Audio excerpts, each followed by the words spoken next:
Awesome. Hello, friends of the internet. Welcome to the very first episode of HutchCast Live. I'm your host, Zach Hutchins, aka TheGamingHutch. Joining me today, I have the Ayatollah of the Controller, Mr. Jase Baldridge. And we also have a sneaky Protestant, Tim Hayes. How y'all doing? I guess, yeah, we could have said hey. Hey, yeah, you all could have said.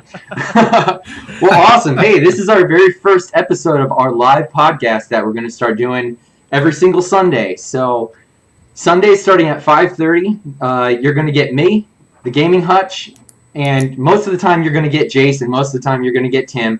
But every once in a while, you're going to get other special guests, depending on what we're talking about this week.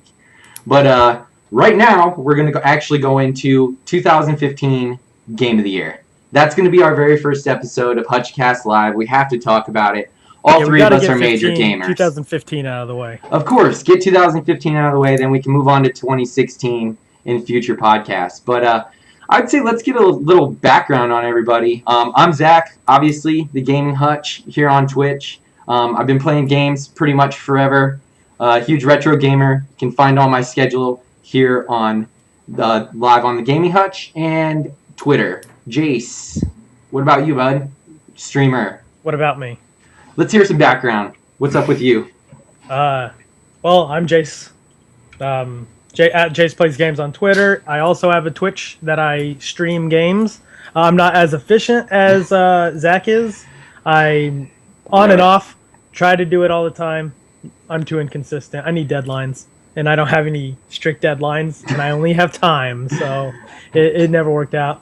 But I've played games my entire life. Just like Zach, I'm big on retro games. Anything from SNES till now, I've played, I've experienced with, except maybe a few of the Sega consoles, because Sega's terrible. Because who cared about Sega? Yeah, Sega's terrible. There's like 4 good games for that console. Bye, Sega fans. Yeah. It's like MOBA players, get out. You like Sega. Like MOBA players. Get out of here. We're cutting off these potential audience members. Right, I know. Let's just weed out the people we don't want right away, I guess. No, I'm not saying I don't want them. Right. I'm saying they may not want us. All right. Hey, Tim, where can we find you on the internet? My name's Tim. Don't really have anything going on, so I'm probably the most casual of the group here. Pretty much exclusively on the PS4. I got started at gaming kind of late in life when I got my own PS3, so from there on, it's pretty much what I'm going to be talking about. Well, there you go. I mean, 2015 obviously is current generation consoles, so it's not like you had to play anything before PS4 to really get into what we're going to talk about today. I guess just to kind of, before we get started, I'm going to talk a little bit. I'm going to go first, by the way. So here we're going to start actually talking about Game of the Year 2015. And I'm going to... I need to get my notes ready. Yeah, get ready so we can start talking about this. The first few things I want to talk about, I want to throw out a couple honorable mentions. Games that I played and I liked enough, but they're not going to make my top 10. And I think a lot of people are going to be very divisive about this too, which I find wonderful. The first one that I'm going to just give a shout out to that's not going to be there is Fallout 4. I understand a lot of people loved that game, but actually I had major issues with it, and I really didn't find myself having very much fun after about 25 hours. I understand that it's a pretty good game. I can already see Tim furrowing his brow. Well, did you say this is an honorable mention? Yeah, this is an honorable mention for me. Because I put this under disappointed. So. Oh, fair enough. Look at us. Heck yes, we're already agreeing on Spoiler, mine's in the top 10. Okay, so Jase, you're the weird one out. But yeah, I don't know. I couldn't get into Fallout 4. I'm more on Tim's side there. That's awesome. Another one I'm going to give a shout out to before we start is going to be Rocket League. Because I had a lot of fun playing Rocket League for a very short amount of time. But then it just kind of went away from me, and I never came back to it. So I thought it was an awesome game, and I had a great time playing. It, but after just a little bit of time, I was like, I think I understand, and I didn't really get obsessed like other people did. Tim, I played Rocket League mainly with you. That game actually made my top 10 because I thought it was awesome for what it was. Yeah. Awesome. Well, I guess we'll get back to Rocket League. Rocket League from me later as well. Awesome. Well, those really are those are my honorable mentions, the only ones I want to bring up. Mainly because I did have fun with them, but they, like, especially Fallout, it just wasn't good enough to crack the top 10. But, all right, I'm going to start off with my top 10 then. So, for number 10, I have to start with Emily is Away. I think, Jase, you know about this game. Tim, you may have never even heard of this game. Oh, yeah. Every time I hear the title, I always think of something else, like The Vanishing of Ethan Carter. I don't know. Yeah. It's one of those weird titles. Yeah, Emily's Away? Yeah. Emily is Away. It's called Emily is Away, and it's a game that came out this year. It actually came out on November 20th, but it's a web browser game. So essentially it was made for Windows, OS X, and Linux, and you actually look it up online, and there's no game that you buy. It's a free game that you play, and it was made by one dude named Kyle Seeley. And pretty much what it is it's all a text-based game. So you pull up the screen, and it looks like an old AIM browser.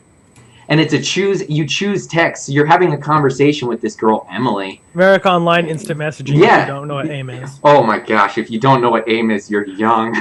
I never used AIM, by the way. Yeah. MSN Messenger. Yeah. And, well, I used MSN more, and I actually used ICQ more. ICQ was really big where I was from, and that was just another early messaging system. But essentially, the whole game is you just picking text options, and you're having an AIM conversation with this girl, and it covers 5 years of your relationship. And if you haven't played it, just go check it out. I'm going to try to keep it spoiler-free. The game is crazy because it's just nostalgia, and it reminded me exactly of having AIM conversations with girls in high school. Like, it's really weird because it just absolutely reminded me of that. Brought back all of this weird nostalgia factor of, like, chasing after girls that had no interest in me. And I won't lie, the first time I played through this game, it only takes like 40 minutes to play through.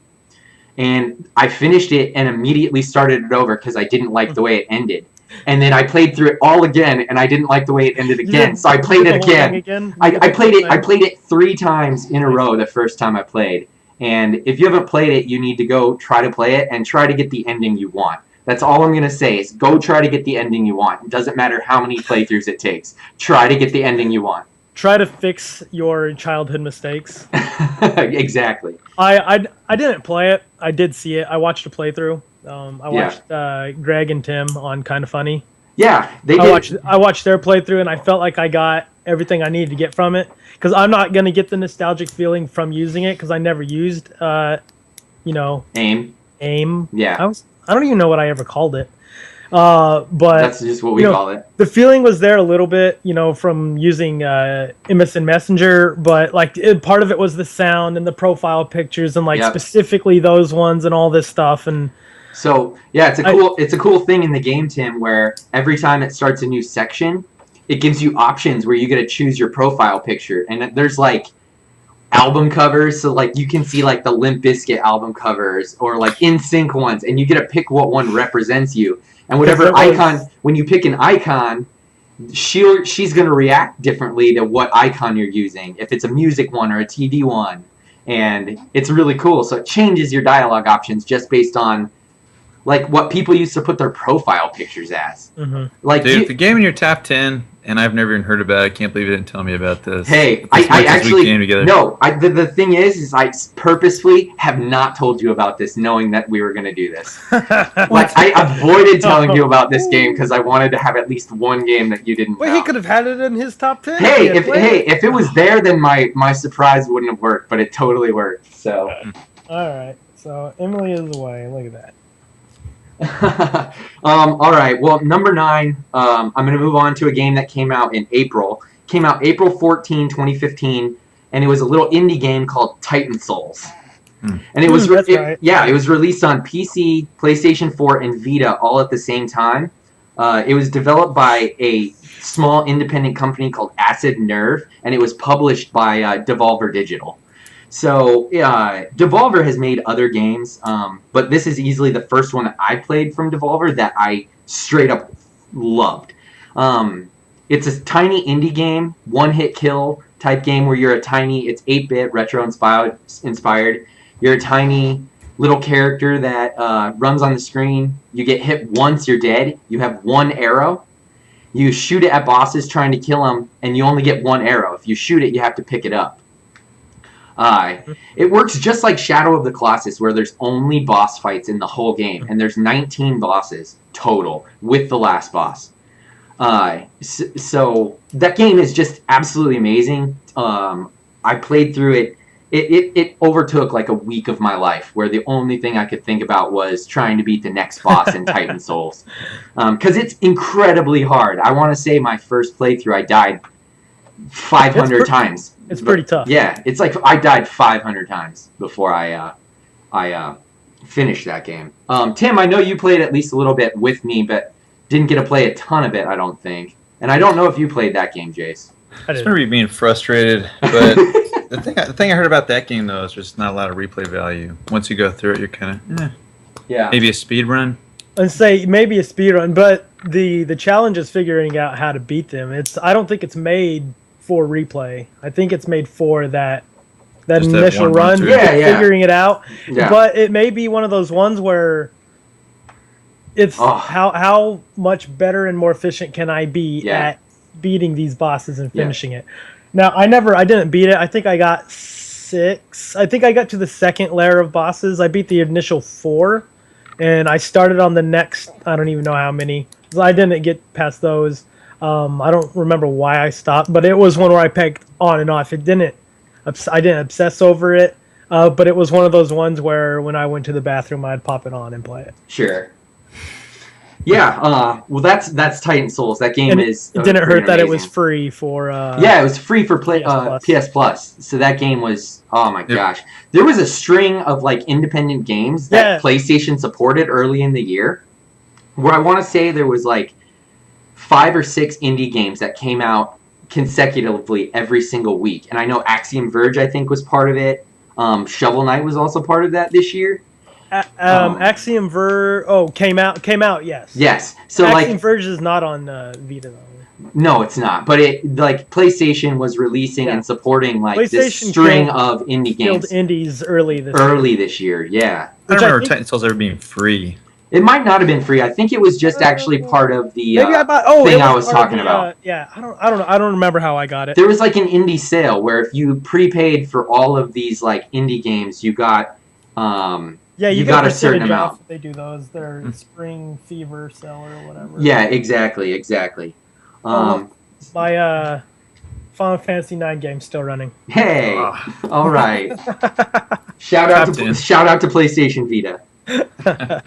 All right. I'll move on to number 8. I don't think it's one we need to talk a whole bunch about. I gave number 8 to Star Wars Battlefront. I did have a lot of fun for what it was. It came out November 17, developed by DICE, obviously published by EA. It is what it is. The thing is, it's a very shallow game, in my opinion. Obviously, the lack of maps, the lack of real modes, the lack of real reason to continue to play. The only thing you're unlocking are guns and skins. So, I mean, all the modes are unlocked from the very beginning. All the heroes are unlocked. There's nothing really special about the game other than it's Star Wars and it's super fun. But it was like openly shallow. Yes. Kind of like, hey, for $60, yeah. The thing with that was it was openly shallow after it came out. Yeah. And then they're like, oh well, they have this $50 DLC right now, which luckily I didn't have. I didn't buy the DLC, but they've yet to release anything for it. The game came out in November, and they've yet to support any DLC except that Battle of Jakku, but that was free for everybody. So if you paid for the $50 expansion, you've not seen a single thing come from it yet. I mean, for all those people who paid for it, I feel really bad that they paid for a $50 expansion and they haven't gotten anything out of it yet. I paid for, we'll put an asterisk, but I paid for my Fallout 4 season pass. I haven't got anything for that yet. That's also true. That's true. I think though there's different expectations from that though, and Fallout's a huge game. Like it, Fallout. No, it is. I'm not saying it's not massive. Huge. That was not for that. Right. Right. I hear you. It has to 9. Right. The was for you spread it out because you got to keep bringing them back. You bring them back. It doesn't work for everyone. Yeah. But unfortunately, it's business. They get the money from those initial season passes. If people don't come back and play the stuff, they already got their money. They don't care. Totally. Yeah, it's like pre-order. Yeah, they don't care. Well, pre-order is a topic for another time. Yes. I was pre-order DLC, pre-order exclusivity, all that bullshit. I don't think we can get into that right now. I have a feeling it's going to be you two versus. Isn't that kind of the same thing though? If you're buying a season pass, you're essentially pre-ordering the future content. Yeah. A little bit, yes. Yeah. But that's exactly what it is. There is a difference between pre-ordering DLC and pre-ordering a game. I guess that's true, because if you play a game and then decide to pre-order the DLC or buy a season pass because you love the game, unless you're doing a digital format, they're different. Yeah. And I'll tell you at a later date. Get a little defensive there. Fair enough. Fair enough. The arguments of it do not make sense to me, and I've worked retail at Walmart, GameStop, and Best Buy. So I know how pre-orders work, and I know there's circles around it, and I know what customers can and cannot do, and a lot of them don't know what they can't do. So it's ignorant customers getting mad at policies that don't even exist. Where you can cancel pre-orders at store, it doesn't cost you anything. Right. Well, this definitely does sound like a topic for the future. We're gonna have to write that one down and make sure that we come back to it at some time. Awesome. Well, we'll move on from Battlefront. It's divisive. Obviously, it was shallow, but it is super fun. Disappointments. Fair enough. We'll talk about it later then. All right, number 7. I'm actually going to bring up a game that I don't own because I don't even own the console, but I've played it, and there's no denying how amazing it is. And I have to shout out for Mario Maker. Came out on September 11th of this year. Obviously a Wii U exclusive and developed and published by Nintendo. It's incredibly fun. It's everything you want about Mario. When you play the maps made in the original Mario, it feels like original Mario. You play Super Mario Wii U maps, it feels like that. It's absolutely amazing that all of the controls and the way that it handles, it just feels right. And yet they're all custom levels. There's amazing things. It's been a long time since I've had so much fun watching people play random stuff online. Like just watching Mario Maker streams or Awesome Games Done Quick happened just a few weeks ago, and they did an amazing race where they had these great players, great speedrunners playing super hard Mario Maker levels, and it was just a blast to watch. You can't deny Mario Maker's amazing. I've only spent a few hours with it, but it's a great game. It's just amazing. So there's no denying how good it is. So I couldn't leave it off. As you shouldn't. Yeah. Tim, did you have any chance to play any Mario Maker at all? No, I didn't. I don't think it'd be as big of a deal for me though, because I didn't really. Yeah, I wasn't playing the original Nintendo, and Mario's not a huge throwback. Do you like platformers at all? I know. I was gonna say from when you got in, the old style of platformer, I guess. Yeah. Yeah, but I mean, it's not like I'm not gonna run out and buy it immediately. So it seems like the Mario Maker, the fun part's just kind of like the Little Big Planet, where you've got like access to all the created levels, and so it's better. Like it's better than Little Big Planet. Way better.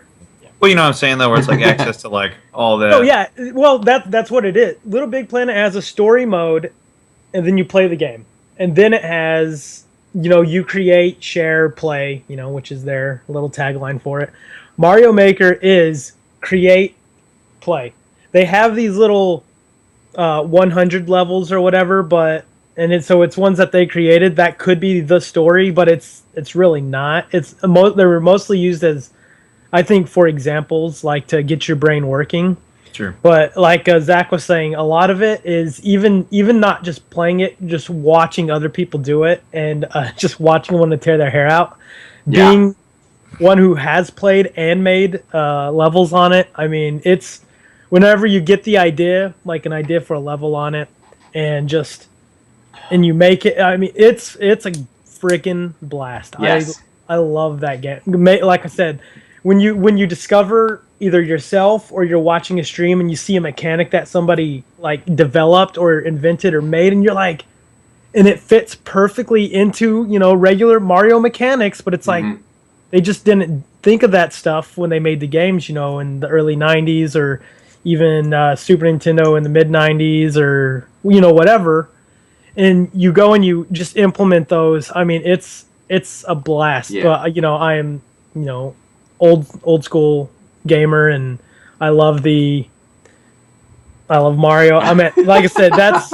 I'm on your boat, Jase. I told you, I only played for a few hours. In my top 10. Yeah, I only played for a few hours, and it's enough to just absolutely cement it in my mind that it's like, no, this game is something really special. It's the closest thing that has it's gotten me the closest to actually purchasing a Wii U, which at this point I've never been able to justify. So especially since who knows if the next Zelda is even going to come out. Tablet is bae. Oh, no, it's not. You know it's not. Too. I love this thing. Do you? I just pulled it over and I'm able That's to play true. this stuff. You did. Right here. Hey, you want a tablet? How about that thing? That's a better that's a better handheld.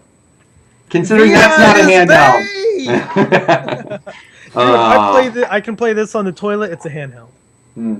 Oh no, dude. The side story, not story, but I was at Hastings a few weeks ago, and this girl and her dude, they were walking, and I was looking at PS4 games, and they came up and they looked at it. They go, "Oh," the guy goes, "This isn't Wii U games," and the girl goes, "What's a Wii U?" And he goes, "It's a handheld or something." And I was like, "Are you fucking serious?" Oh my god! I think that's the first F-bomb of the show. It is.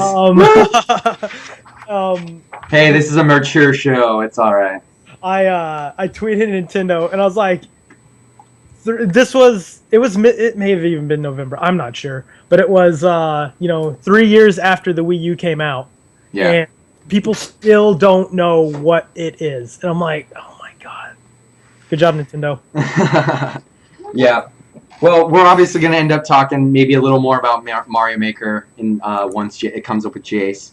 But I'm going to move on with mine and go to number 6. Number 6 is the only other game on my list that I don't own, and I have played it because I bought it from my nephew for Christmas, because you can't deny how awesome the game is. It's the only Xbox game on my list, and I had to go with Rare Replay, which is, I feel like, cheating, but it's not cheating because it's a new game. It came out in 2015. If it was released in 2015, it qualifies for this. Exactly. So it came out on August 4th for Xbox One. Obviously, it's only Rare developed games, and it was published by Microsoft, which is why we're never going to see it on any other console. Or are they ever going to put it on PC? Maybe. I doubt it. But essentially, what Rare Replay was is it took some awesome games from the Rare collection and they put them on Xbox One. It was 30 of Rare's classic games, including, I just wanted to list out a few of them that are games that I feel of these Rare ones that you had to play. Snake, Rattle, and Roll, which I think is an underrated NES game. It's actually really fun. It's actually in this pile right here. Jase has it, yep. Battletoads, of course. It may be super hard. This pile over here. Banjo-Kazooie, of course. It's in a pile down here. Jet Force Gemini. It's in a pile down here. Perfect Dark. It's in a pile down here. Banjo-Tooie. It's in a pile down here. And Conker's Bad Fur Day. It's in a pile down here. So, yep, there you go. I also own a bunch of those games. I don't own Jet Force Gemini. I don't own Snake, Rattle, and Roll. But I have the other ones. All of those are totally worth playing. If you play on Xbox, there's achievements for all of these things. All of these games are awesome, worth playing.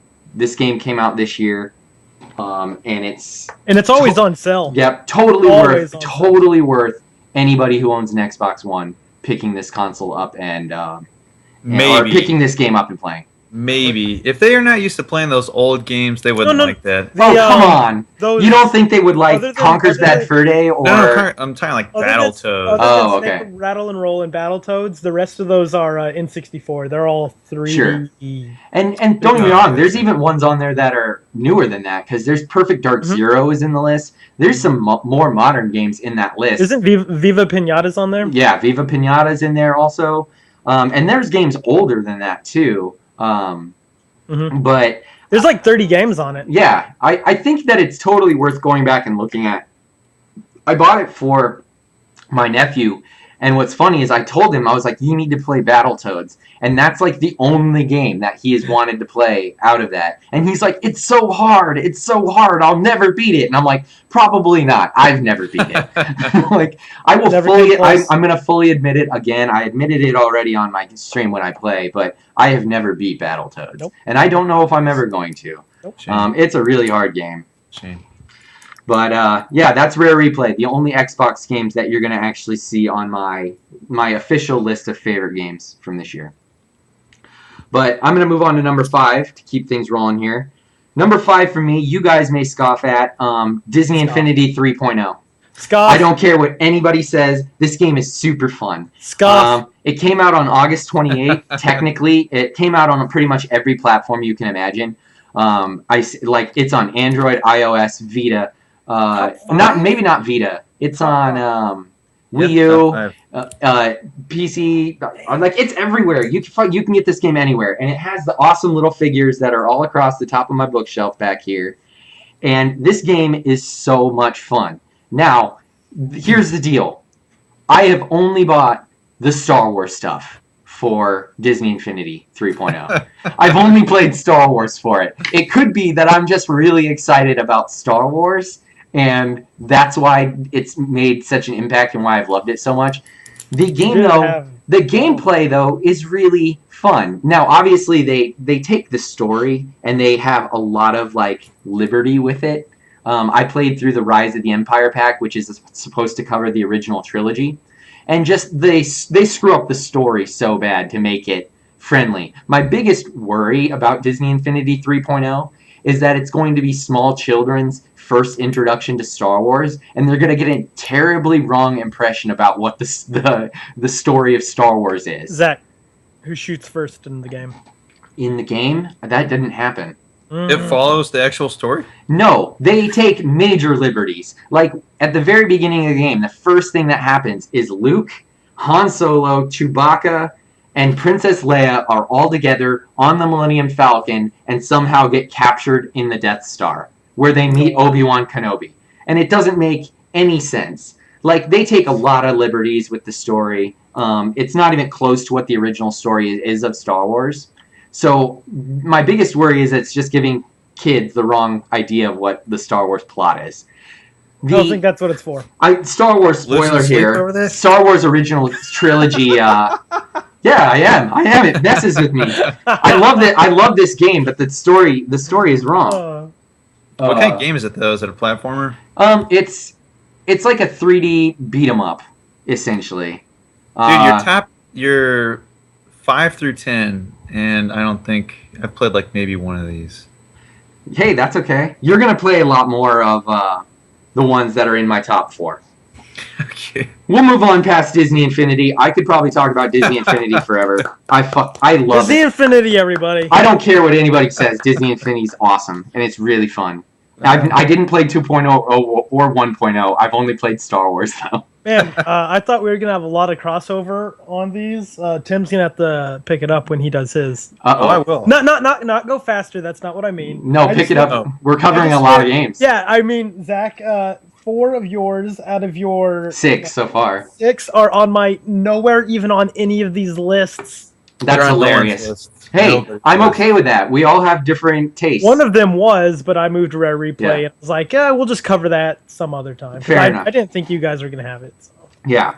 I'll move on to number 4, Witcher 3. So here's where we might start getting a lot more crossover. Witcher 3 came out on May 19th. Came out on PlayStation 4, Xbox One, PC. It was both developed and published by CD Projekt Red. Everybody has heard a million things about The Witcher 3. It's incredible. Storytelling is amazing for how big the game is. It's one of the most beautiful games I feel on modern consoles. Jace disagrees with the storytelling. I laugh at incredible storytelling is amazing. Oh yeah, is it incredible or is it amazing? Yeah, both adjectives. I need more adjectives to describe this game. Incredibly amazing. Yeah, this game is great. It obviously made my top 5 of favorite games of the year for a reason. I think it's funny, I never even finished it. I've played the game for 120 hours. I never finished. The game is big. It's too big. The expansion's supposed to be even better. Yeah, I've heard the expansion's awesome. I can't wait until... talking about Blood and Wine, right? Yeah. Not Hearts of Stone. I was gonna say, I read that. It said... Hearts of Stone's CD already Projekt Red said the new, like the one that's coming out or came out. I don't follow it. It was on my list of disappointments, and so I don't follow it that much. That's crazy. All right. We're not gonna have a lot of crust. Yeah. It has an asterisk by it. Yep. So what I love, we'll talk more about Witcher 3 later because I know it's going to be on Tim's top 10. I don't know where it's going to be, but it will be there, and we can go more into it when Tim gets there. So that I can just keep moving it forward. Number 3, it's technically an expansion pack, but I'm putting it on here. Destiny: The Taken King. Came out on September 15th, PS4, PS3, Xbox One, Xbox 360. Obviously developed by Bungie, published by Activision. What can I say about Destiny? All 3 of us have played it together. We've all raided together. You can't deny the amount of fun that we had playing The Taken King. Now, all 3 of us have not been playing it anymore because we all kind of hit the point where why did it matter? But you can't deny how much time and fun that we got out of The Taken King. If you combined all 3 of our total hours of play, it'd be hard not to reason why it shouldn't be on the top 10. Yes. You know what I mean? Totally. It's in my top 10. Yeah. There's no denying how we had to put Destiny there. We may not be playing it now, but I get a feeling that when Destiny 2 comes out, probably all 3 of us are going to jump right back on the bandwagon and get back on Destiny so we can do all of the new co-op content. If I can find 5 people, I'll run raids. Yeah, and that's the thing is, it's not that I've been avoiding raids, but everybody that we played with, our whole raid group stopped playing because we did it so much. Because not... Like I've said, I played with you guys a couple times, and the guys that I ran it with, it's the same thing. Everyone either just stopped playing or ran into the same problems. Right when Fallout came out, it's pretty much when everyone stopped playing. Yeah, exactly. And that makes sense because we had already all been playing it. We're already all approaching 320. No, I mean, I'm like what 315, 316. Well, the thing is, we beat it on hard now. Yeah. It was easy, so it was just kind of loot grind. We did all of those challenges. That's what Destiny is. We did all of the challenges, too, though. Well, it's a loot grind to, get to, the harder challenges, but once you can do the hard challenges easy, then it's, the specific loot grind. Because in my head, it's not done until you're at level cap. So, and I'm not at 320. I'm not even close to 320, but it's impossible to get to 320 unless I can do... hard mode and challenges, but I can't because I can't get a team together. Yeah, so I've gotten to 311. I can get to 312 on my main the hard way, and that's from getting exotic Ingram drops. Yeah, and it's not even from drops from raids. Right. So, and you know what? That's just the issue that's happened with that game, though, is everybody's kind of done with it until the next major release. But like I said, there's no denying that it needs to be on the list. And there's a reason that I put it in my top 3 because I can't deny the fun factor that I had with Destiny. So yeah, my number 2 that I'm going to do is another indie game released during that slew of indie games at the beginning of the year. Axiom Verge came out on March 31st for PS4. It was developed by one single guy. His name is Tom Happ. He made the whole game. He did all of the programming, he did all of the art, he did all of the music, he did all of the sound effects. He did everything for that game, which makes it even better. And then Sony is actually the one that turned around and published that game. It's a Metroidvania. There's a ton of different guns. The level design is amazing. It will exactly remind you of a Metroid game. It's the best Metroid game that's come out since the Metroid Prime series, and it's the best side-scrolling Metroid game to come out since Super Metroid on SNES. And it's not even a Metroid game. So it might as well be, and it's amazing. It might as well be a Metroid game. It might as well be. As for the rest of that, we'll talk about that later. Okay, fair enough. Tim, did you get a chance to play Axiom Verge? I know you heard me talk about it all year. Yeah, and I saw a lot of the release for it. It looked pretty cool, but it didn't really grab me because I never played Metroid back in the day. Which I think that'd be the major pull. Now, Sure. I'll tell you, I don't like Metroid.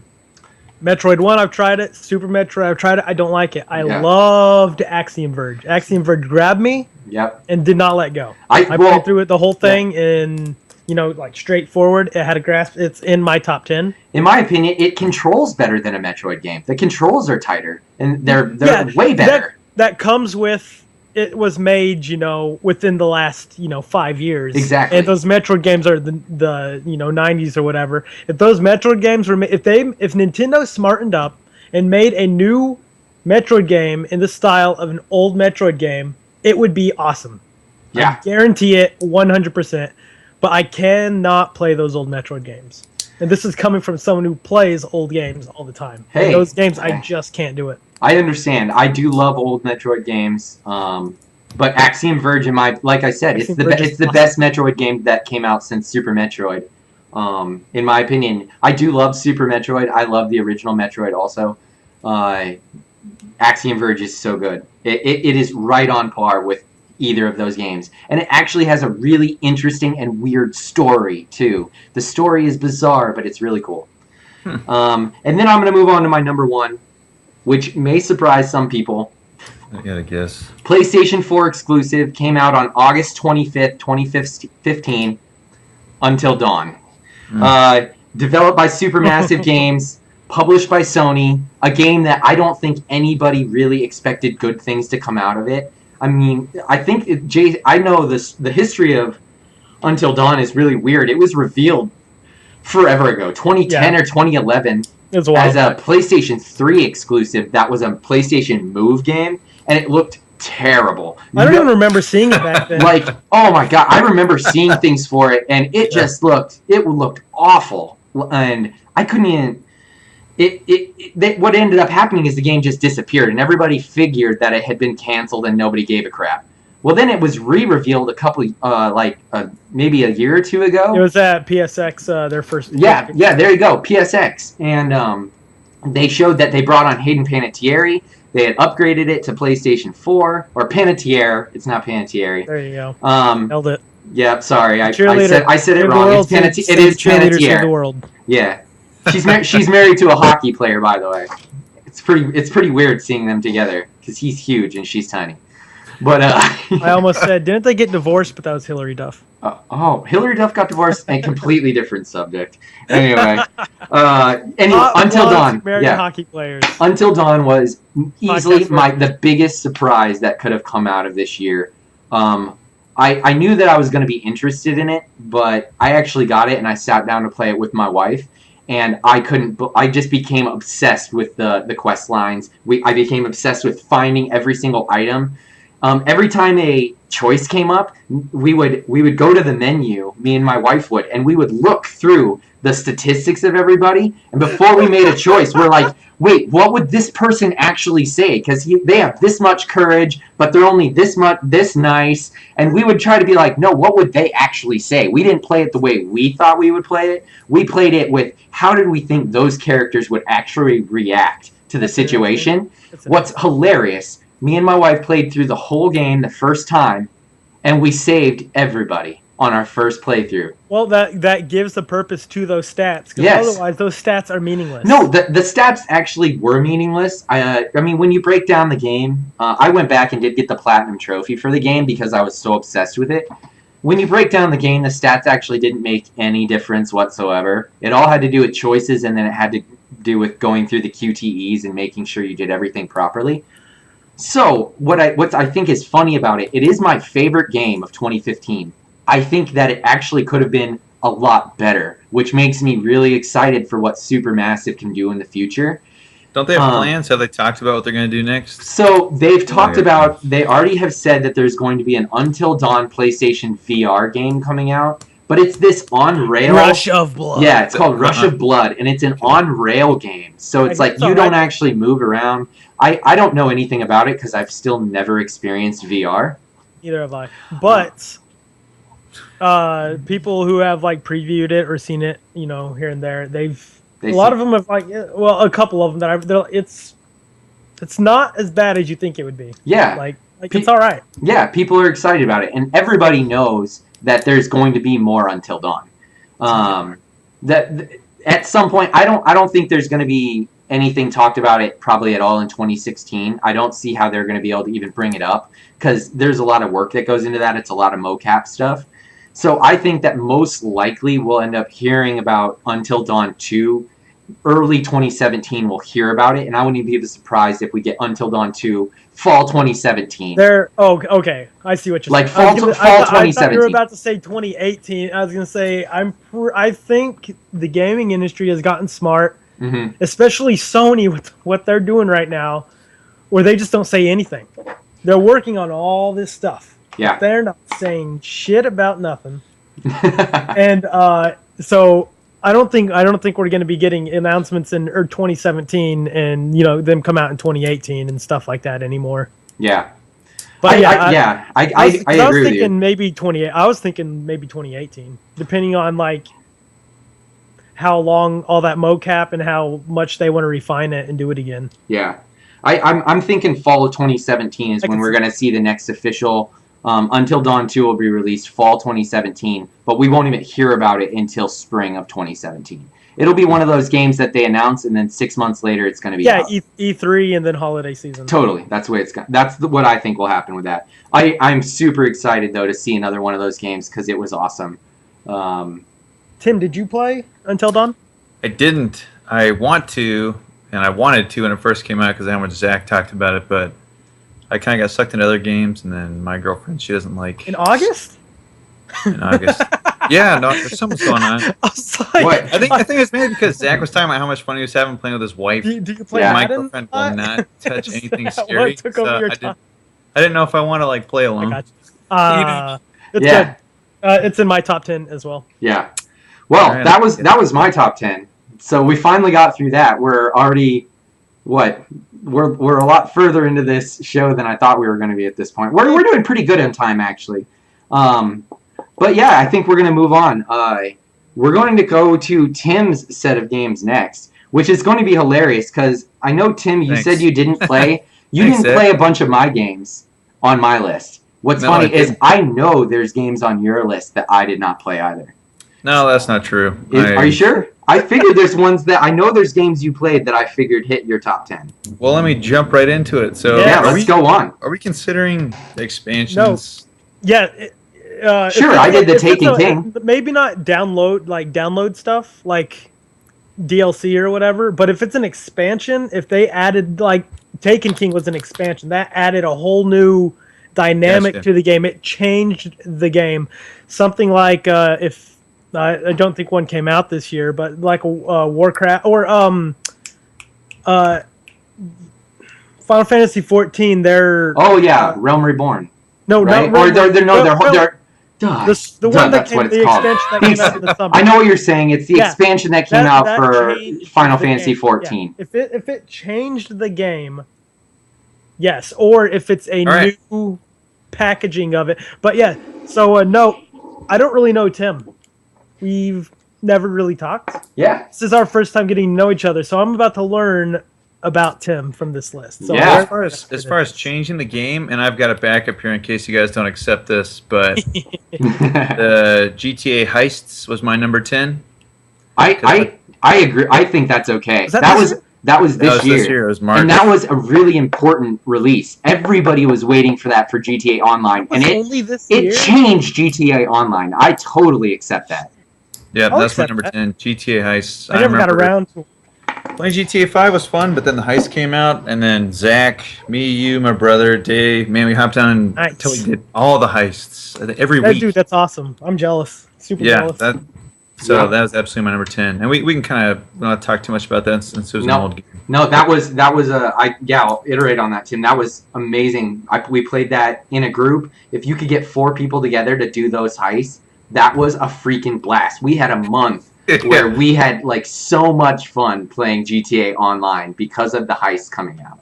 And we still need to go back and like mix up the roles, so it's nowhere close to being done. Yeah, we only played through them like one time essentially, so you didn't even really get to see the full aspects of the heist because certain people were doing certain things and other people were doing other things. Yeah, because they're different. Like I said, I haven't done them, but that was a time when I was listening to a lot of podcasts. Yeah, so much fun, dude. And I just hear different podcasts talk about it, and it was awesome. It was a really, really great time. That's a great number 10. So, yeah, and then just bumping up from there. So, my number 9, this was remade for the PS4, but it came out in 2015, was Journey. And the reason why this is my number 9 is because I never played it before this. So, the PS4 was like my first time playing it, and I just thought it was like an awesome little game. You know, it was for what it was. And I think I got it when it was on sale. So, I mean, I didn't pay full price for this, which is like I've got a couple games in here in my top 10, which I'll bring that into consideration where I wouldn't have paid full price for this. Yes. Like, you know what I mean? Yes. Yeah. So, and then just jump right into my number 8. I did put Rocket League up there at number 8. I got that for free. And then we played around with that a lot, Zach. And yeah, we did. A lot of my games make my top 10 with how much fun I can have when I'm playing with buddies. And like Rocket League was definitely up there. Actually, right next to number 7, which is Helldivers. Oh, ooh, Helldivers! Helldivers is actually a game I meant to bring up on my like runner-up list, and I did not give it an honorable mention. Helldivers is a lot of fun. Isometric Journey or isometric Destiny. But where you can kill each other constantly. Yeah, and you will. Yeah, I played the first couple days it was out when people were free because it was free, was it not? It was free for no. Or was that free. another? It was free. It was free on day one. You know, there was a little more build up of people playing it. Yeah. And I played it the first, on and off the first week or so. That's one that when I'm sitting there going, what do I want to play? I always think back on that one, but I think I'm far enough into it where you have, you can go so far by yourself, and then you have to get like more people. I think I hit that mark. You have to play with people in order for it to be like as fun as it can be, because it's fun. But I mean, like when you're playing with other friends and then they're stepping on you with their walkers or something stupid, like that's when it makes it even more crazy and intense. Yeah. Or the game was good though. So me and Tim played that game a lot online. Also, this is another one of those games those spring PlayStation indies. Yeah, and indies or whatever. It was that string of just amazing releases that they were giving us, and we had so many great times that, somebody's in a walker, somebody decides to throw down a turret, which destroys your walker and you, and like, it's just amazing, like, little moments in Helldivers were some of my favorite moments of the entire year. We laughed. I laughed more during Helldivers than, like, I laughed at any other point in any game. Just because, like, that game ends up just being hilarious. Yeah, I think Day, one of the guys we play with, got super drunk, which doesn't really work with Helldivers. And then he was just stepping on everyone and getting pissed. And it's like, I don't know. Yeah, we had so much fun playing that game. All right, so I'll go on to my number 6, which I know I'm going to catch flack for. And this is absolutely the number 1 game I would not pay full price. But the price I got it at, put it in my number 10 real quick, is The Order. Okay. No, I bought that on sale also. After release, like I bought it for $10 at one point. I got it for brand new for $10. Nice. So yeah. I eventually got it for 20. When I gave in, I got it for 20. Which I had set my limit that I would buy it at 20. I wish I would have only paid 10. I would have paid 10. Even 20, I think I still would have feel like, because I thought it was a lot of fun. I thought the story was interesting. I know a lot of people are kind of griping about the loose ends or whatever at the end, but for what it was. And then, a lot of what it was just kind of a... Didn't they set it up for a sequel? Totally. I'm sure they did. But I think the majority of this one was mostly to show off the power of the PS4. Yeah, it was... Picking up those stupid pictures. And they kept running into problems and stuff during development. I mean... Yep, absolutely. But I had a great time playing it. I bought it, played it, and platinumed it in a weekend just because it was easy. It was my number 6. Yeah. Yeah. I find it's an okay, like, I thought that's okay. The game was okay to me. Way too short. It was It's short. linear, like it literally is a giant hallway. There's From what I no hear, branching what it paths. is, I hear it's perfect length for what it is. Perfect length for I hear what it it's is. perfect. If it's something like that, I don't want it long. Yeah. I hate long. Just I'm going down this corridor shooting. Mhm. I want those 6 to 8 Yeah. hours. That's it. Tim, If it's how 4 hours, yeah. even better. How long do you think it took you to get the platinum trophy? How many total hours do you think you put into the game to get the platinum? Maybe like 10 or 11. That's a pretty legit platinum trophy. I played the game. I think it took me about 6.5 to 7 hours. I played it through all in one sitting. If I could go back and get my platinum, which I just should because I still own it. If it's only going to take me 4 hours, that's pretty legit. It'd probably take you a lot less than that, actually, because you can do chapter select. Good point.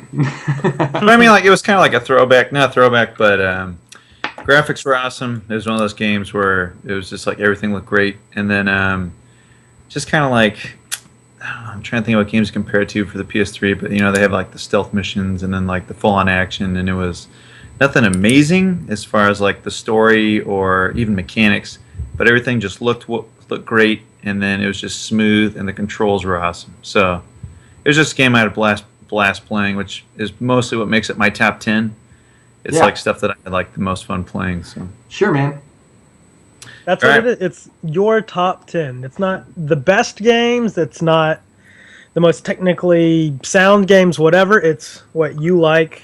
I put Emily is Away on my game. There is almost nothing to that game. No, You can play through it in 40 minutes. you could play through that if you wanted to in 5 minutes. You really could. Just click, click, click, click, click, click, click. Yep. If you didn't care about anything, you just want to be like, I beat the game. Yep. Awesome. All right, so my number 5 has already been talked about, but I put Destiny: The Taken King up there. Yeah. Did The Dark Below come out in 2015?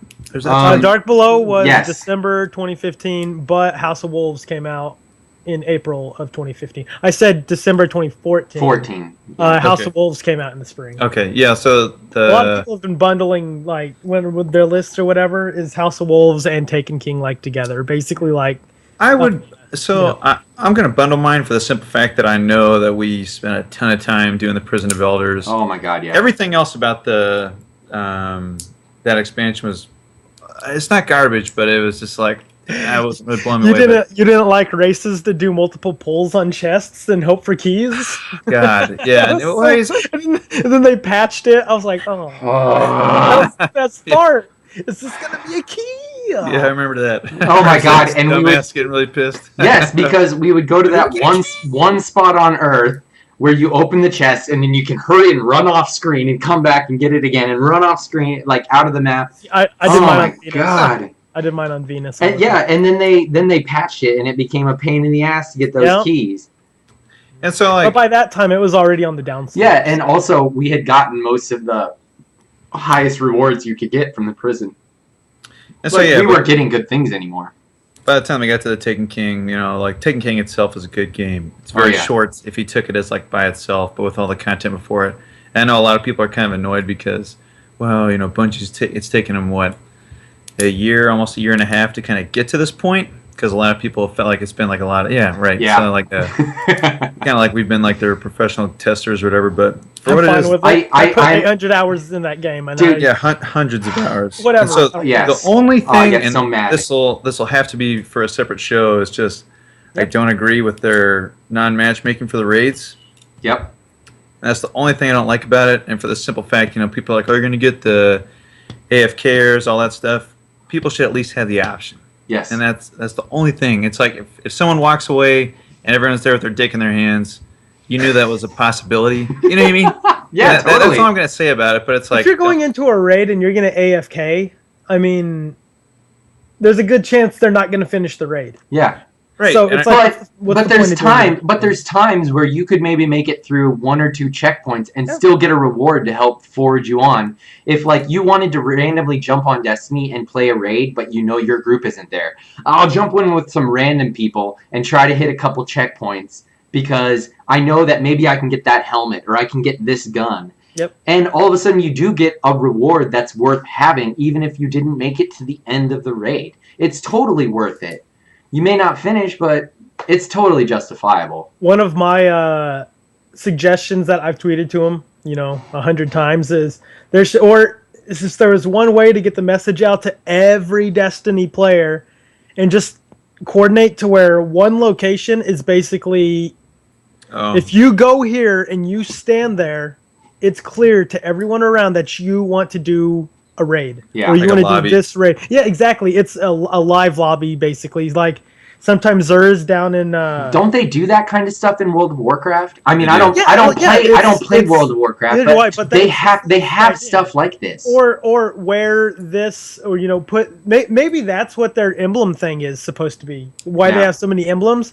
If I have a King's Fall completed emblem, by my name, that means I am willing to do this, or I want to do this. Yeah, and especially if you've already finished it. For the entire Destiny community, and that's never going to happen. Yep.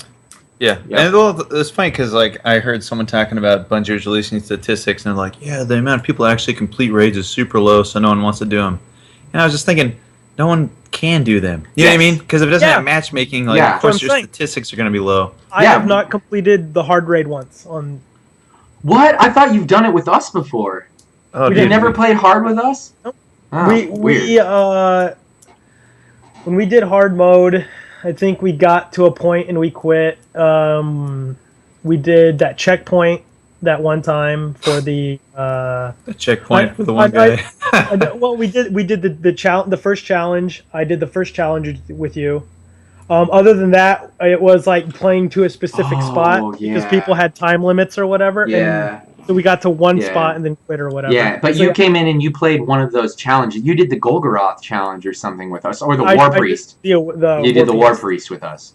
So we didn't finish because we finished War Priest and then we're like, we're done. That one was fine. That was understandable that we were going in to do that one checkpoint. That was it. But before, like I said, I've only been in the room doing hard twice. Oh, well, we should probably do that next week. I guess I did beat it once. Maybe I finished the hard once. We should try to put a team together. And then I got randos because I tried to do it the week later. Randos? Oh, dude, I used Destiny. The website. LFG more with Taken King.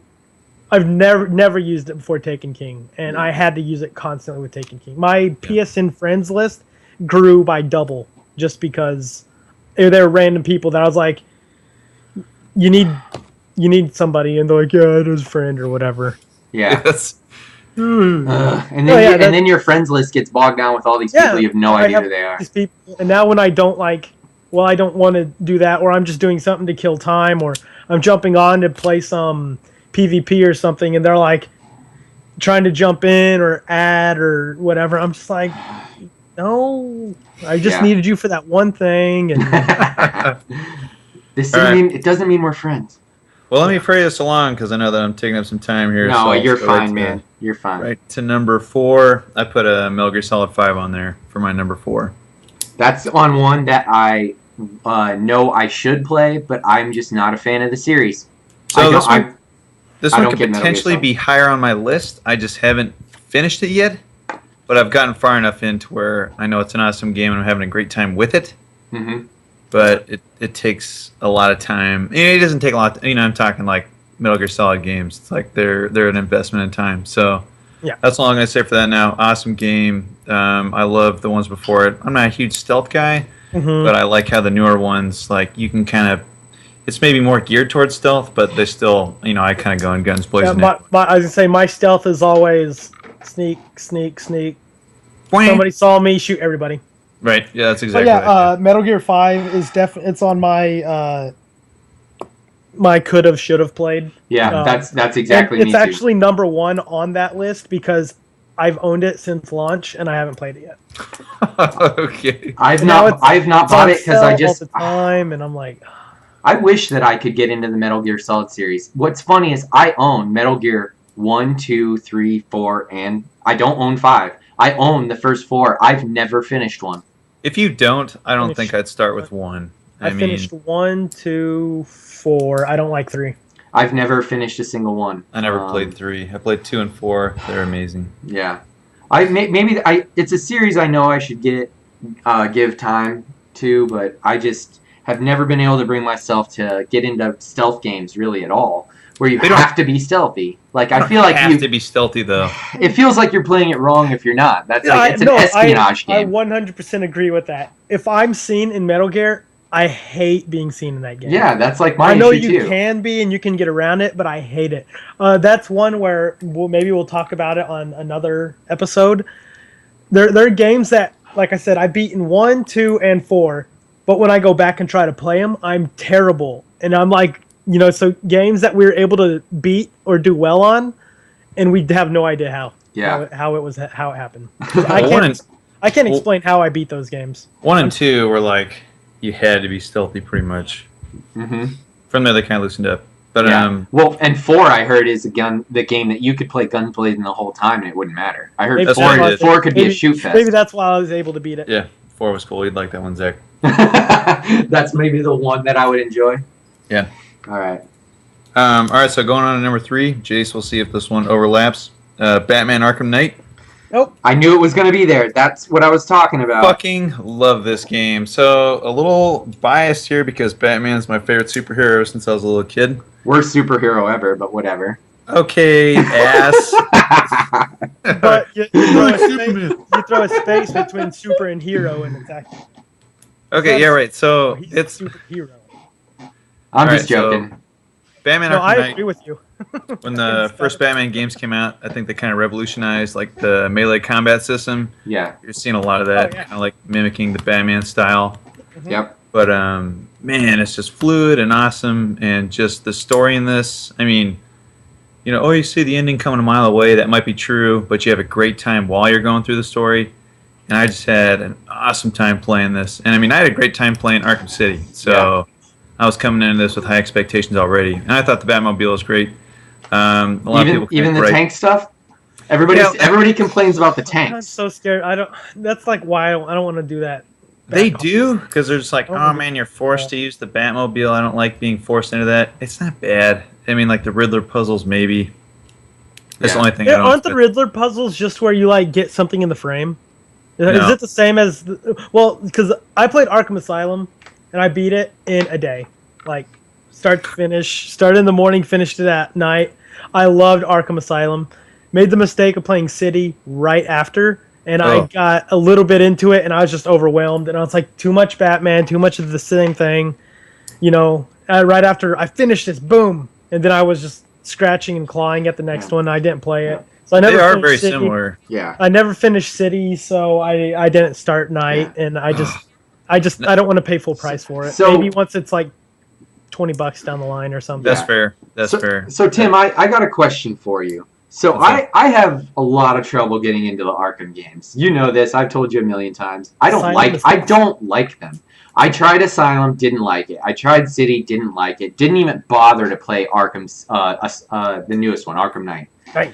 But I love Shadow of Mordor, which has like the exact same battle system. All right. But for something about the Arkham games though. It's because you don't like Batman. Yeah, it's something about, I guess, just punching stuff with Batman that I feel like it's a lot less exciting. Like I don't know. It feels like that game is really. I can see that. I feel like that game is really just. I don't know why. Oh man, it feels like the same thing over and over again. All right, Zach. I think it's just you've kind of got like a prejudice against Batman. Yeah, maybe you're right. So I think that's like ruining it. You don't like Batman, you're not gonna like the game. That's true. That's true. The thing that I got through Night with or Asylum with, it wasn't that it was really Batman. I ignored that. Didn't really ignore, but the fact that it was Batman and Batman stuff was just the setting. I really like the checklist, doing all the puzzles, finding all the stuff, doing this, doing that, and going through and getting the not trophy because I don't have the trophy for it because I don't care. The in game statistic stuff, I'll get those. But once the trophy stuff comes in, where it's like beat up 3 guys and with your bat rank, whatever, I'm like, I don't care. I don't need to play the game that way. I'll do in-game check stuff. I love in-game checklists. Yeah. But once it's outside and they're telling me how I fight people, then I'm like, get the hell out of here. Use your bat shark repellent to Ooh, the- that shark repellent is the best. I remember that episode, by the way, when I was little. Some days you just can't get rid of a bomb. It's like the best Batman line ever. Adam West, you're the man. Okay, so actually the trophy talk kind of like leads me right into my number 2 because like trophies are kind of a direct correlation to how they should be done. So my number 2 is Bloodborne. Yeah. Jase, is that on your list? Bloodborne is on my disappointments list. Wow. Okay, I wasn't disappointed with it. Tim, you know I couldn't put it on my list only because I didn't play enough of it. I have enjoyed the shit out of what I've played of Bloodborne, but I didn't put enough time in it to put it on my list. I could not get into Dark Souls because I don't know if it was like too hard or I got too frustrated and I walked away, and then coming back to it later I was like, fuck, kind of getting back in the rhythm. Bloodborne, it kind of rewards more aggressive play style. Mm-hmm. First of all, the game looks great, but I mean beyond that, I got into this game just the bosses and like fucking killing a boss, and like when you're on your own for the first time, there's like no words to describe like how satisfying that is, which is kind of rare nowadays with games because it's like a lot of time, not really cheesing it, but you don't get that level of satisfaction. Man, I'm going for the platinum right now. I'm pretty close, but it kind of led me right into the trophies. I think Bloodborne trophies are exactly how games should be done because all the trophies are they're actually like challenges, like. Mm-hmm. Kill this boss, go through the chalice dungeons. Basically, checkpoint challenges. Right. So there's nowhere in the trophies is like kill 15,000 enemies or just like grind something things. You have to go out of your way to do. Yeah, and it makes it not fun. It's like kill 15,000 enemies. You could get every trophy and you're just stuck because you have to kill like the dumbest enemy just to boost numbers. I hate that. Things like Uncharted where it's like kill 35 enemies with the pistol. Okay, well that's stupid. That's something you just have to do. Or The Witcher 3 where it's like get 50 kills with the crossbow in the head and like their little kill box is just terrible. Yeah. So, but for this one I was going through the trophy list and I realized there was bosses I hadn't even met yet, so they're just like completely optional. So I had to go back through and like find these optional bosses, which are actually some of the best in the game. So this game makes my number 2 because of how satisfying it is to play, and it just kind of harks back to the entire game isn't like readily available to you. Not because it's hard to get to, but you kind of have to work toward it. Yeah. And I figured out I went online and figured out how to get to certain optional bosses, but at the same time, it was just kind of blew my mind because I beat it the first time, and then I realized, wow, I've only beaten about half the bosses in the game, kind of thing. Yeah. I remember when you first beat the game. I actually we did the share play one of the first times, and I was just watching you play. And you beat one of the bosses that happened right before the last boss. And that actually, watching you play on share play is what made me kind of really like, okay, I guess I should have this game. Oh yeah. And that oh my gosh, I have actually really loved every moment of Bloodborne that I've played. I also am like Tim. I hated Dark Souls. Didn't even bother to play Dark Souls 2. Hated Demon Souls even more. So I was not interested in it at first. It really took a friend showing me that it's different than the Souls series, and it is a little more arcadey. It moves faster. There's no shields. I love the sub weapon. Oh, I guess there's one shield, but like Dark Souls is about using your shield. You have to be able to shield, parry, roll. This is about rolling, but it is that more aggressive play style, like Tim said. That's a great game, and I knew you were going to have that one on there too, which is why it wasn't on my top 10. I fucking love that game, dude. Yep. But then rolling into number 1, which I'm sure you already know about, Zach, is The Witcher 3. Yep. Is my number 1. Yeah, fucking love that game. As we were sitting here talking, I was thinking, and I was like, he hasn't said Witcher yet, so I already marked that on my notes here. Yeah, dude, I played the second one back when I owned an Xbox. And I love that one, and then I was kind of getting hyped up for The Witcher 3, looking at all the stuff they're gonna do, open world, whatever. When that game came out, it surpassed my expectations, and it's kind of interesting because it was like I just started playing it, and I was taking care of, I don't know where I was. But I was in the middle of a forest, and I don't have an amazing sound system here, but it was okay. But I could hear the trees kind of moving with the wind. Yeah. And it was the one time, I can't remember any other game that's done this for me, when I actually like kind of felt kind of like immersed in the gameplay, where I was just like, fuck. And I was just like little things like the trees creaking and stuff like that. Not that that alone makes it my number one, but I was just like, fuck, they paid a lot of attention to this game. That's awesome. The story itself was awesome. I think you're getting more than your money's worth, which is huge, especially like, quoting Donald Trump there, which is huge. And like, it's huge.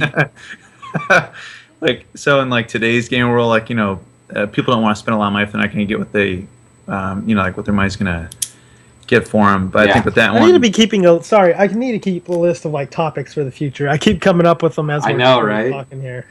No, I mean, like, I'm sorry. That's fine. And everything about that game, and like even going outside the game, I loved how they handled pre-order bonuses. It was all physical stuff, nothing like in-game. And then like like the free DLC, which that's a little bit of a talk. But then like the expansions after that, how they kind of like planned it out and told everyone about it. And I've got the Hearts of Stone expansion, and it's awesome. So I'll just lump that in with the first one. Did you say Hearthstone? No, nobody plays that dumb game. Dumb. A lot of people play that. I know there is. I know. But what's funny is The Witcher 3 has a better card game than Hearthstone. So, Okay. It's the same thing. Gwent. Who cares? Gwent is more fun. It's the same thing. Whatever. It's fun. It's super fun. Gwent is fun, and I've never given time to Hearthstone, so I don't care. Well, there I've just never played it. I never played Hearthstone. Well, I think Witcher 3 was a great choice, Tim. I knew that you loved that game. We were playing... What's funny is we started the game almost at the exact same time. Like, we started the game less than a day apart. And I remember Tim going through the story so much faster than me, even though I was putting in more hours. And somehow Tim beat that game, and I was less than halfway through it, and he had put in, like, half the time I had. Well, because you're going every single... I was that was my issue is I went to every single marker on the map, every marker, and I was trying to unlock every single thing, and I burnt myself out on it before finishing. I promise I will finish that game this year. The Colin Moriarty syndrome. Yep, totally. And I have trouble not doing that, honestly. That's just kind of the way I play games, and I have a lot of trouble not doing that. So that's one of the reasons Arkham City and he did not click is because I was trying to do everything, and I was just like, I don't know where to do it or what to do. I'm like, whatever. Yeah, that's why I'll never platinum the Arkham Knight. I refuse to do all those Riddler trophies. It's just busy work, dude. Yeah, man. But yeah, The Witcher 3, like I said, it's on my disappointments list. But a lot of that is because when I played it at launch, the controls were awful. The only control which they've updated. I haven't played it since the update. I don't own it anymore because I sold it to Hastings because I bought it, for plug whatever. Hastings.com. Number 2. And they were doing bonus 30% trade-in credit. So you're getting $50 for used games or whatever in store credit. So that's what I paid for it. So I traded that, and I traded Bloodborne in and a couple others that I paid $50 for. Oh. So I got like full price right back. So I traded those in, but I own Bloodborne again. I haven't played it yet again because, again, this is the same thing. The controls, I don't know what it was with mine. I was explaining my situation with people, and they're like, what are you talking about? That's not a thing. And I'm like, it's happening to me. I've never heard that before. Because I was fighting one of the bosses.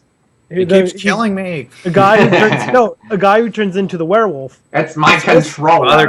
You're supposed to be able to click R3, and it looks at the person, and you focus your attack, right? I know exactly what you're talking about. Yeah. Okay. Break off sometimes. I click it, I look straight into the sky, and I get attacked. And I click it again to undo it, and I still look straight into the sky. And I'm like, I can't beat it when I'm looking in the sky. This is fucking stupid. That's really weird. I tried it, and people are like, maybe it's your controller. I'm like, that's funny because this doesn't happen with any other. I've used different controllers with it, and it's not a problem with any other game. Right. The only Witcher 3 control that I agree with you is swimming. Yeah, the swimming was bad. And with Witcher 3, I'm running, and I'm like, oh, look, I'm going to harvest this plant or whatever. I'll stop pushing the stick, and I still run 10 yards past it. They fixed that, though. I know. That's what I'm saying. That's why he has an Yeah. asterisk. And don't get me It's wrong. because I haven't gone back and played it since they updated it, but they've done a lot of work to it, so maybe now I'll like it. But as far as 2015 is concerned, as I am right now, it was a disappointment for me because I, who has control over everything, I couldn't play it. Well, you Yeah. know what? That kind of it's all right because kind of along with Zach, and we could do this in another show, but Fallout 4 is in my disappointed list. Okay. I mean, that makes sense. Hey, My Fallout like, 4 started higher and then Yeah. dropped as I was making here's my a question: If Witcher 3 had the exact same control scheme as Kingdom of Amalur Reckoning, would it have been the best game ever made? Because I think potentially yes. Amalur. Did you guys not play Kingdom of Amalur I Reckoning? owned it, but I never No. played it. Oh my god! Never You heard guys of it. have messed up. I've heard That of is it, one of never the played it. best action RPGs on PlayStation 3. I can't believe that. That is Kingdom that of game Amalur? is Kingdoms of Amalur Reckoning. Reckoning. It is so that game is just that game's amazing. So Made by freaking a good. old studio who's already broken down. Yeah, well they went bankrupt guy after with the one pups. game. So Well, then it must be good. well, it was written The by game is so only it- good reviews. The game was It's- written by I R.A. hear it's awesome. Salvatore, Yeah. the fantasy writer. He wrote the world for this, and this was the studio that was started by Kurt Schilling, the ex-pitcher, the MLB pitcher, and he started. It was called like 3-6 something. It's 3 numbers. 3-6 something Studios or whatever, and he started in Rhode Island because he got some sort of tax breaks, and then he got screwed over by the state of Rhode Island. So if you're from Rhode Island, screw off because you ruined that studio. Well, I was going to say something else. Okay. So, Dear listener, Well, I think Jase. we need to move on. I think we need to move on to Jase's top 10 so that we can get towards the end of this. All right. I'll throw my honorable mentions out real quick. Uh-huh. Like we talked about, I don't know if it was at the beginning of the show or before we went on, but Shovel Knight is on my honorable mentions. Shovel Knight was my 2015 or 2014 game of the year. Yep. Love Shovel Knight. Absolutely. They put it on PS4 and Vita. Like I own it on the Wii U. I own it on PC. I bought it for my cousin. I think I bought it for another buddy of mine. So I've bought Shovel Knight four or 5 times. Yep. So I didn't want to bring up Shovel Knight during my honorable mentions because I knew you were going to talk about it. I disqualified Shovel Knight from my list this year because technically it came out in 2014 on Wii U and 3DS. I did not play it then. I played it when it came out on PlayStation 4. I played it mainly on my Vita, though, and I love Shovel Knight. If Shovel Knight would have awesome. actually technically come out this year, it would have been in my top 3. It would have pushed Axiom Verge to 3, and it would have been my number 2 behind Until Dawn. Like I said, love Shovel Knight. They just didn't. It was almost pretty much a direct port with the addition of Kratos. I mean, it was, but I mean, to me that's not enough because even that wasn't part of the main game. That was an extra, Yeah. thing. So that's why it's not in my top 10. Which I have to qualify. My top 10 is games that came out in 2015 that changed enough or that made it a new experience. Sure. Like I said, it's some of them you'll see. Mhm. All right, Here we go. Another one. I got 2 more quick ones. Dying Light, Dying Light. which it was in and it just kept getting pushed out. It made it until another one that I just recently played at the end of the year knocked it out. And then the Handsome Jack collection, just because that's really fun to play with my brother, and we had a good time playing. Because I never played the new one, the one that came out, the last PS3 one. Yep. The The pre-sequel or whatever. Yeah, and that's just a good collection, and I mean it's Borderlands. Borderlands is fun. So both of those games you're saying are games that me and Tim also played together this year. I think, unfortunately, I kind of quit playing Dying Light because I decided I didn't like it very much. See, me and my brother played it together, and we Yeah. enjoyed it. We just never we didn't get too far into it. Yeah, We got a little bit, but we had a blast while doing it. Yeah. So I think Dying Light was probably one of the most overhyped games for me of the entire year because people talked about how much if you they just loved block it. your ears from Colin Moriarty, there's no doubt about it. Yeah, because Colin he can be frustrating with it only because he can be very hypocritical when it comes to Dying Light. I think the control scheme is shit. I understand why you have to jump using the top See, buttons. you were mentioning this the other. I don't even remember. I don't even remember the controls like that. I just know I had a good time while playing. My biggest issue with Dying Light is the fact that the controls, like if you have a gun eventually in that game, you can't aim down the sights without, you have to click the right stick. Who does that? There's only a couple games that have come out that require you to do that. Dying Light, then this Just Cause 3 I'm hearing sucks because that's how you also have to aim your guns. And then I can think of Deus Ex, which is the main reason I could not play Deus Ex, because you have to click the stick to aim your gun. It's ridiculous. You can change that. No, you cannot in Deus Ex. And you can't, sure? And you can't in Dying Light either. Dying Light does not let you change the control scheme. I'm 100% positive. Dying Light, I'll give it to you. I had zero problem playing it that I can remember. So it obviously is an issue. It makes me angry because I feel it's antiquated. Nobody wants to aim their gun clicking a stick. That's dumb. Maybe I did. I don't know. All right, top 10. Number 10. We've talked about it already. Is Rocket League. Nice. Okay. I did not buy into this at all. I said soccer, stupid. Cars, stupid. Car soccer, this is going to be dumb. It was free. I had buddies playing it. And I said, all right, I'll go ahead and I'll give it a shot. Started playing it. Got its hooks in me. I'm not saying I spent hours and days and stuff playing it, trying to get everything. But it's one of those games. I'll jump in, and it's perfect setup for one more match. It is absolutely. It is completely deserving of every accolade. One more match. Yep. It's fun. It's a great game. Out of nowhere, small studio. I mean, it's a great game. I mean, really fun. But we talked about that already. Number 9. This is where my preliminary. This is what falls on my list comes into play already at number 9. Uncharted Collection. Awesome. PS4. Love Uncharted.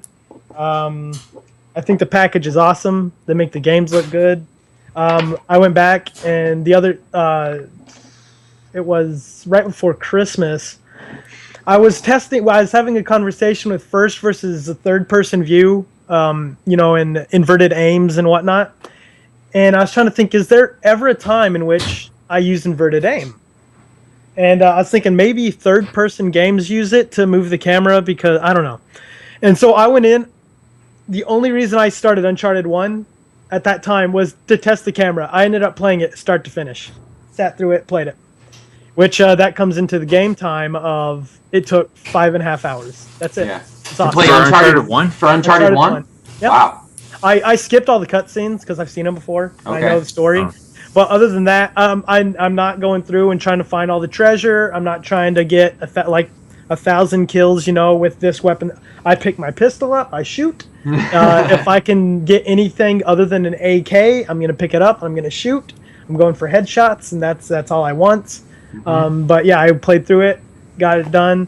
The next night or a couple nights later, I was like, I want to play 2. I put 2, or I started up 2. I played it start to finish, 2, and it was about 7-8 hours maybe.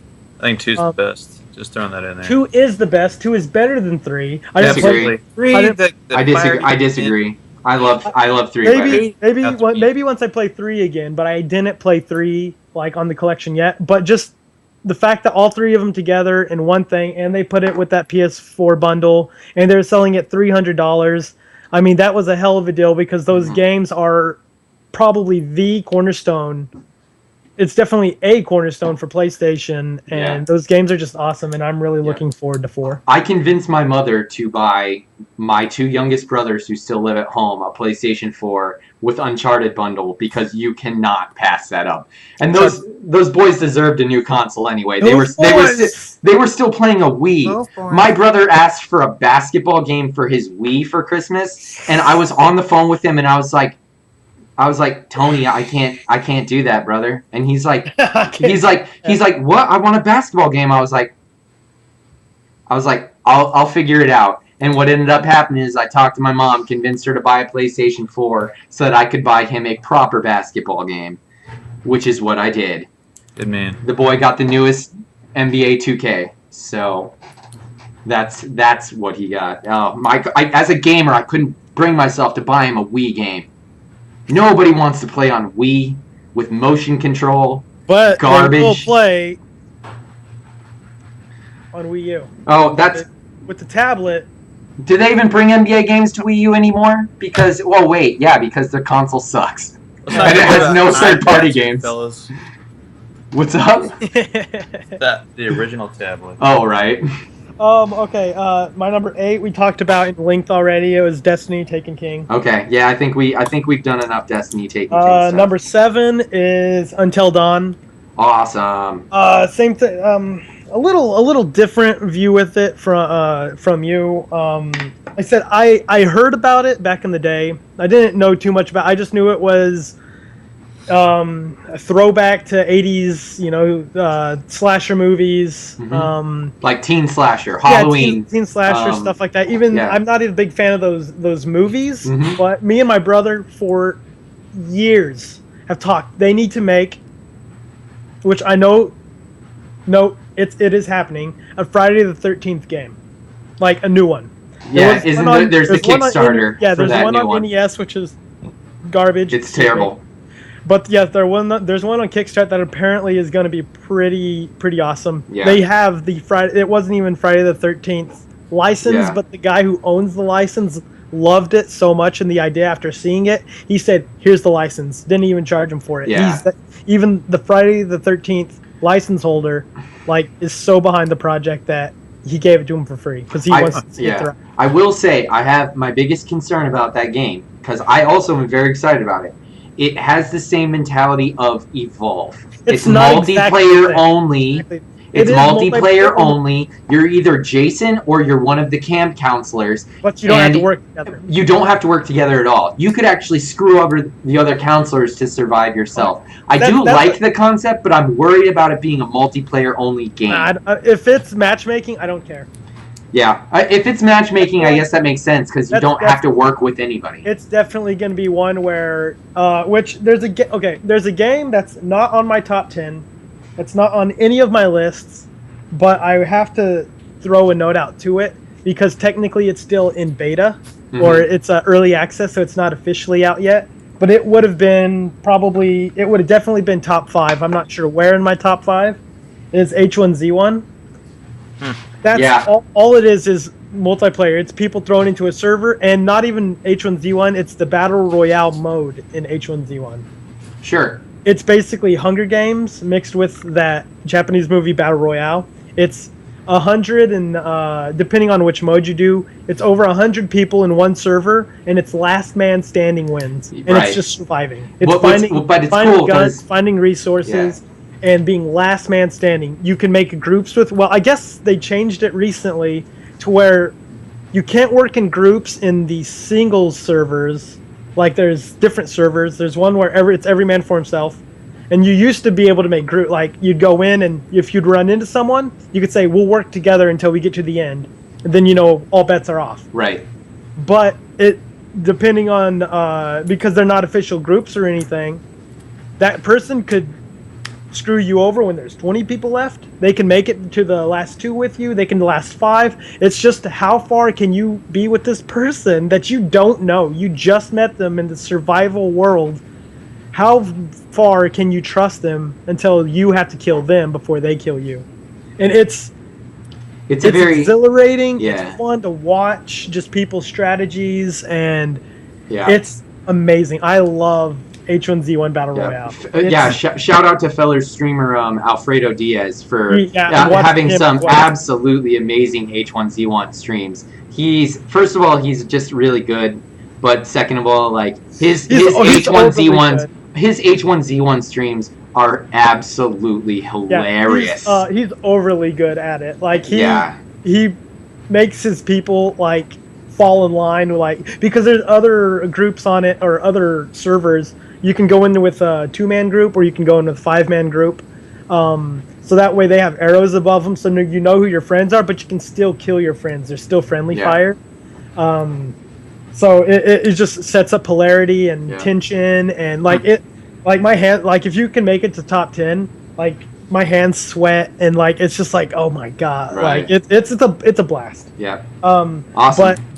But as far as that, Yep. Cool. that Friday the 13th, I think it's going to be the same thing. Since I can survive on my own, it's going to be the same. I'm going to jump in with these random people, and we're going to try to work together. But how far can I trust them? Yep. I think it's going to be more like H1Z1 than it was Evolve. Evolve sucked. Yeah. Which that should be on disappointments. I'm going to add that on. That came out this year. It came out in February. It came out in February 2015. Evolve sucked. Evolve sucked. Didn't even bother trying it. That was number 7. Number 6. This is where it landed. It started out at 1, and then I started thinking about it, and it dropped, and it dropped, and it dropped, and it dropped, and then it landed in this spot, and I was like, it was better than these other ones. It's Fallout 4. Okay. I love Fallout. Fallout 3 is awesome. New Vegas is, I think, even more awesome. Fallout 4 is essentially more of the same. That's my biggest knock on it. It's not enough different, but I don't have a problem with what it is the same. I played it for a week straight. Pretty much all I did. I put 80 hours in the first week. Said it was awesome, but I had to knock it because once I got to, there's a fork in the road where that's toward the end when you choose which faction you're going to run with. And I started going down one, and I kind of was like, I don't know if I want to go with these ones. And I really, really, really hate replaying in stuff like games like that, where I leveled up some. So now I'm invested in this story, the branch that I went on, but I'm not really wanting to do it, so I haven't finished it, which is a real shame in my mind, because like I said, I have 80-something hours in it. And I haven't finished the game. It's no different than what I said about playing The Witcher 3. I played the game for over 120 hours. I never finished the game, but you get the... I think I have an impression of what the game is after 120 hours.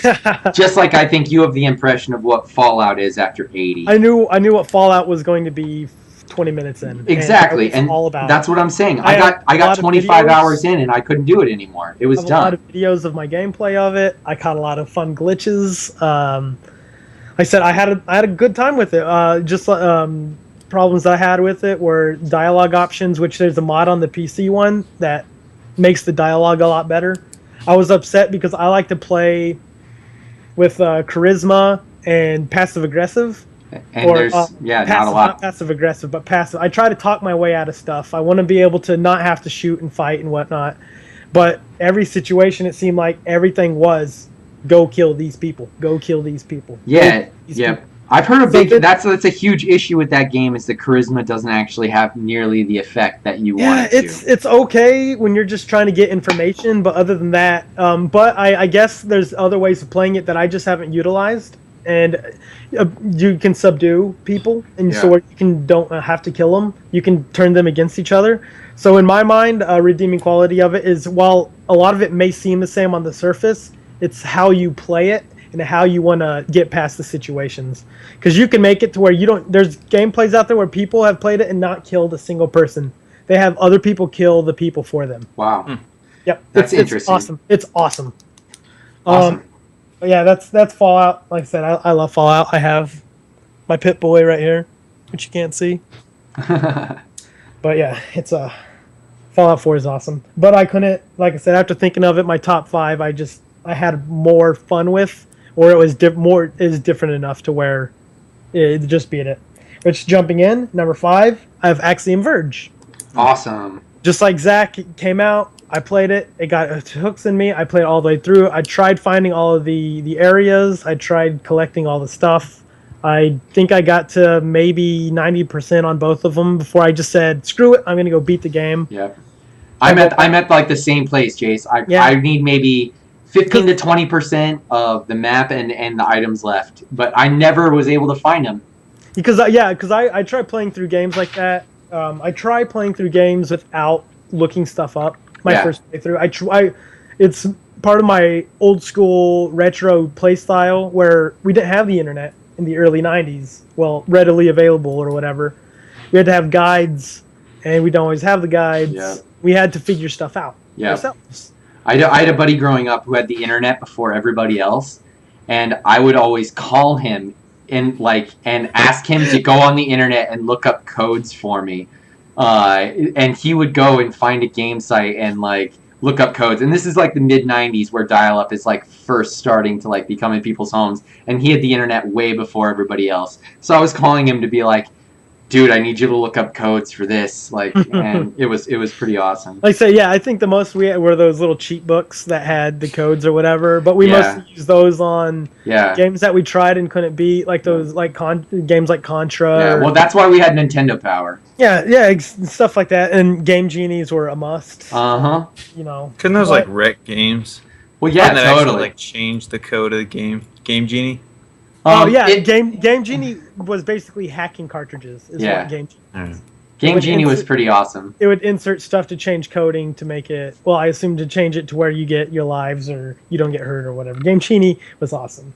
But yeah, Axiom Verge, like you said, it's Metroidvania. You said it was the best Metroidvania since whatever. Super Metroid. And I started laughing. Yeah. Because my number 3, we'll come back. It's switched. Okay. My number 4 is Mario Maker, which we did cover. We discussed a lot about Mario Maker. And number 4 is Mario Maker. Loved it on Wii U. Want to know what's really funny is that's actually some of the first interaction me and you had together on the internet, because I tuned in to watch you play Mario Maker and ended up sitting there for 3 hours chatting with you about Mario Maker. Because the first time we talked was during Final Fantasy VII, and then that was when we kind of started talking about that kind of stuff. And then I tuned back into your stream to watch Mario Maker, and it was actually Jase really turned me on to that game and made me understand I had to play it.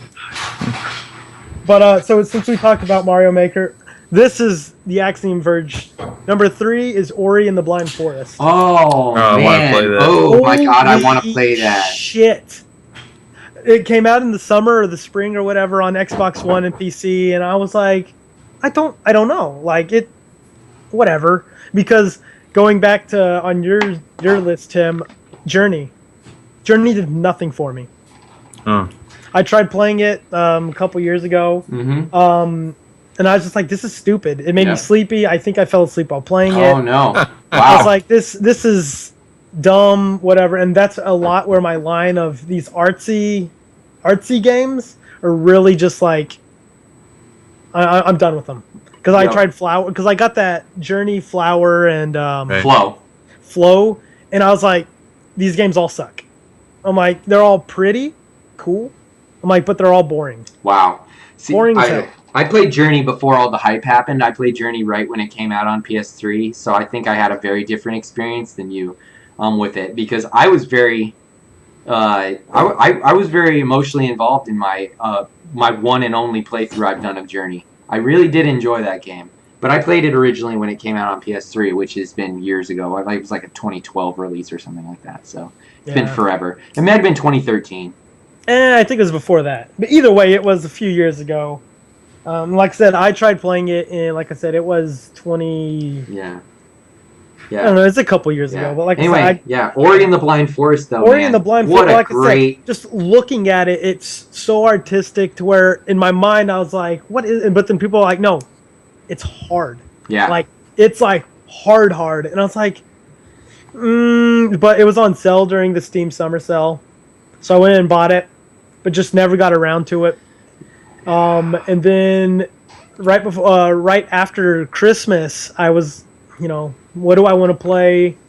I was looking through my list. It's like, I need to get some of these 2015 games out of the way, And so I looked up how long it was, and it was 10 or 11 hours is what people are 9 to 11 hours if you're a completionist or whatever. I was like, that's not too bad. I don't think I'm going to worry about completing it, because even then I didn't fully grasp what it was.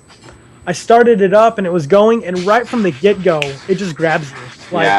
The story is, like I said, they don't say a lot in it, but just how it looks, and it's so beautiful. And and once I started moving and I started seeing what it was, and I was like, this is a Metroidvania. Yeah.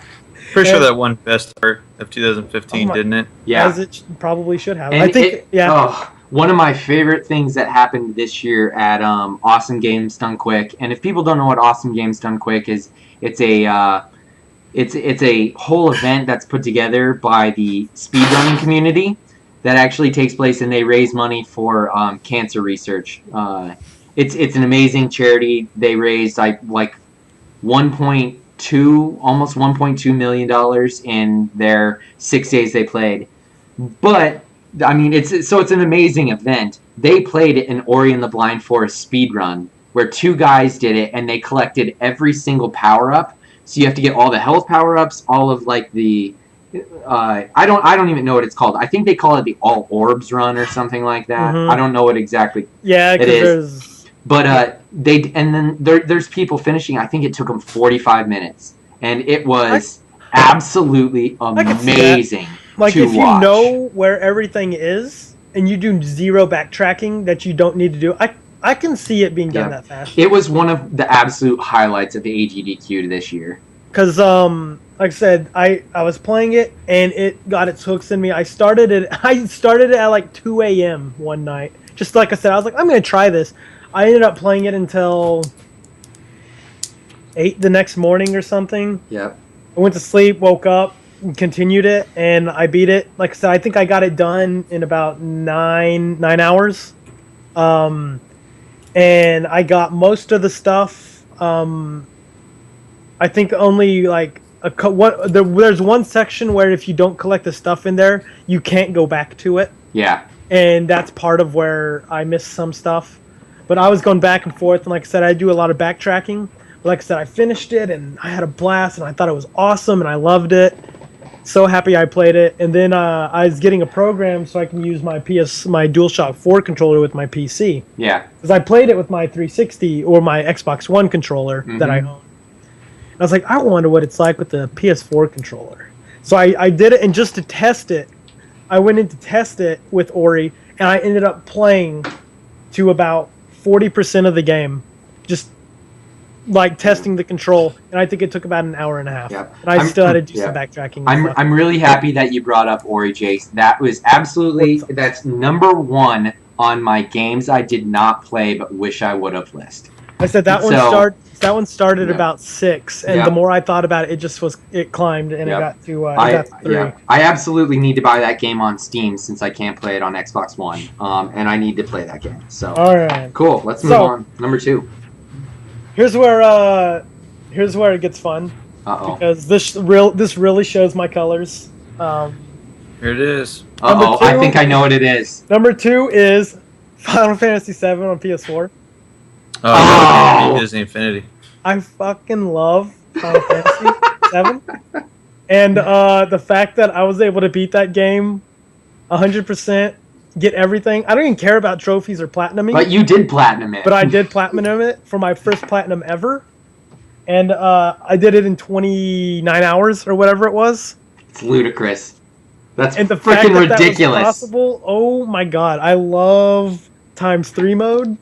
I love God mode. God mode's fun with the Final Fantasy game. I didn't think it was gonna be that fun, but it changed enough. Like I said, that one does have an asterisk by it. It probably shouldn't qualify, but it was the second title mode that I enjoyed throughout the year playing it. Yeah, I can understand what you're saying, how the mods they put into the game, they gave you mods. Game. It changed the game. You can turn on God mode. You can't really die. You turn on no encounters.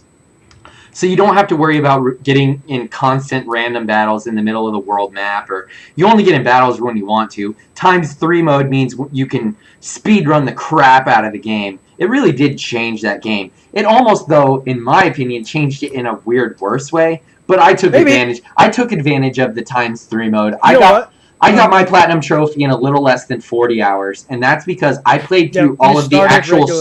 I played through the actual story in normal mode. I didn't do any of the text in fast mode. I didn't do anything that was actually the game. Well, the story, whenever it did crucial story moments, it automatically slowed it down. But you could do a lot of the text still in fast mode. You can do a lot of it in 3 times. Whenever I was in a town, or whenever I was doing actual story stuff, I turned off 3 times mode. I only used 3 times mode during battles.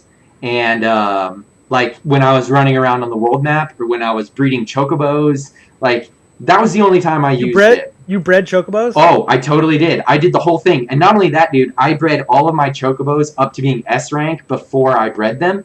So that races take 2 seconds on it made it so that my gold chocobo was like amazing. Like there's no way for me to lose any race, even against the black chocobo Theo that comes up all the time. There's no way I'm going to lose, and I don't even have to sprint. I can just hold the buttons and fast run. I'll never lose. I have an amazing chocobo in that game. Yeah. Huh. Tim, have you played Final Fantasy VII ever?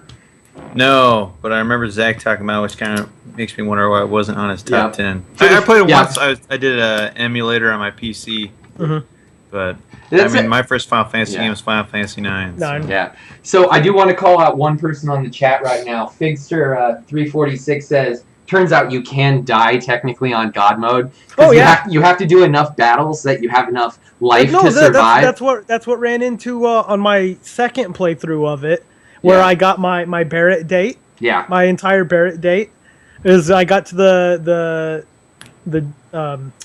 gate, the ghost door, or whatever it's called, in the Temple of the Ancients. Yeah. Demon Gate. You got to get Demon Gate, and it did too much damage for my level, and I'm stuck there. Yeah. So he's calling out that he got to the Midgar snake, the Midgar Zalm, or whatever you call it. Gotta catch, and you got to get the chocobo to get across there. But I tried that. Because that snake can kill you in one hit. And you have to have enough HP to cover stuff. So you technically do have to do enough battles to get your level high enough that you can't die in one hit. Yeah, I think the desired way of doing it is either research and find out how much the highest hit that they can do and level that much, or just turn off the no encounters while you play. So you still get the natural amount of fights. But whatever. Yep. Anyway. On to number 1, Jace. So that's... Final Fantasy VII was number 2, so number 1 is naturally. You want to take a guess, Zach? Mega Man Legacy Collection. Nailed it. I knew it. Mega Man Legacy Collection is the greatest release of the last 20 years. I'm not going to lie, this t-shirt was not premeditated. I put the t-shirt on, and then once we sat down and I thought about it, I was like, oh shit. I gave it away. I gave it away before we started. But yeah, Mega Man Legacy Collection came out in August. It has Mega Man 1 through 6, so the 6 titles that came out on NES, which are mostly regarded as the best Mega Man games. Some would even say the only good Mega Man games until 9 and 10 came out in 2008 or 2009 and 2010. Because let's be serious, though, Mega Man X is a completely different series and doesn't count as Mega Man. Mega Man X completely different series. It is not Mega Man, it's Mega Man X. The guy's name in it is not Mega Man, his guy's name in it is X. So they are different. Yep, he's a completely different, he's a different robot. He's not even the same robot. They're different times. Like Mega Man X is in the future. Or there's timelines out there that try to connect it all, and there's like multiple dimension stuff, and people really trying to connect the whatever. But yeah, they are different series. They play different. But yeah, Mega Man 1 through 6 are amazing, awesome. 2 and 3 are amongst my top 10, if not top 5 games of all time. Which top games ever will be onto my list. But then the thing that really changed it, they put all 6 of those in one package. But the thing that really changed it was they added this challenge mode to where it was snippets of each of the levels there were ones just from part 2, from 3, from 4. Then there were ones that were mixed. And it's time challenges, speedrun challenges where you try to get done as fast as you can. And they give you reward system for silver, gold, bronze, silver, gold, depending on your time. And then they have leaderboards for each. I'm guessing it's for each server. The servers are separated via system because it came out on Xbox, PS4, PC. It's coming to 3DS next month or this month. I'm not sure. And it's just it's 52 challenges, either levels or bosses, how fast you can beat them without special items. But Mega Man is probably my favorite franchise ever. And so that game is tugged at my nostalgic. It was different enough. The fact that they've tried putting out a collection before in Mega Man Anniversary Collection after its 15th. And it failed. It sucked. It's a terrible version. It was awful. Everybody complains about it. It came out on Nintendo GameCube, and it was came out on supposedly GameCube, awful. It came out on PS2. It came out on Xbox, the original. It's supposed bad. to be really bad, yeah. It's really bad ports, supposedly. 1 is already floaty, but it made it even more floaty. 2 is less responsive. 3 I was able to play through. 4 is less responsive. 5 and 6 are unplayable. It comes with some other stuff, but it's a bigger package, but the controls are bastardized. With this anniversary or legacy collection, they stayed as true to the original cartridge versions as they could. It has all the flicker, same slowdown, yeah, all that stuff. So it all just comes naturally. People still try to claim that it's not as on point as the originals, and I'm like, you guys are crazy. Yep. Oh, holy crap! Yeah, Mega Man Legacy Collection is my favorite thing to come out in 2015. Yeah. I can't argue with you there. I think both me and Tim don't understand your love for Mega Man only because we don't have the experience with them. You even have he has a Mega Buster over there. Mega Buster, right up there on my shelf. I didn't play Mega Man. I'm not good at them. Tim didn't play Mega Man. I love your enthusiasm for Mega Man. Someday maybe I'll have you show me how to play that game. We'll do some share play. We'll have to do some share play where we can play some PS4 on stream and share play some Mega Man, and you can teach me how to play it because I don't understand Mega Man. Can you only do share play with one other person? I have no idea. I don't know. I've never used share play.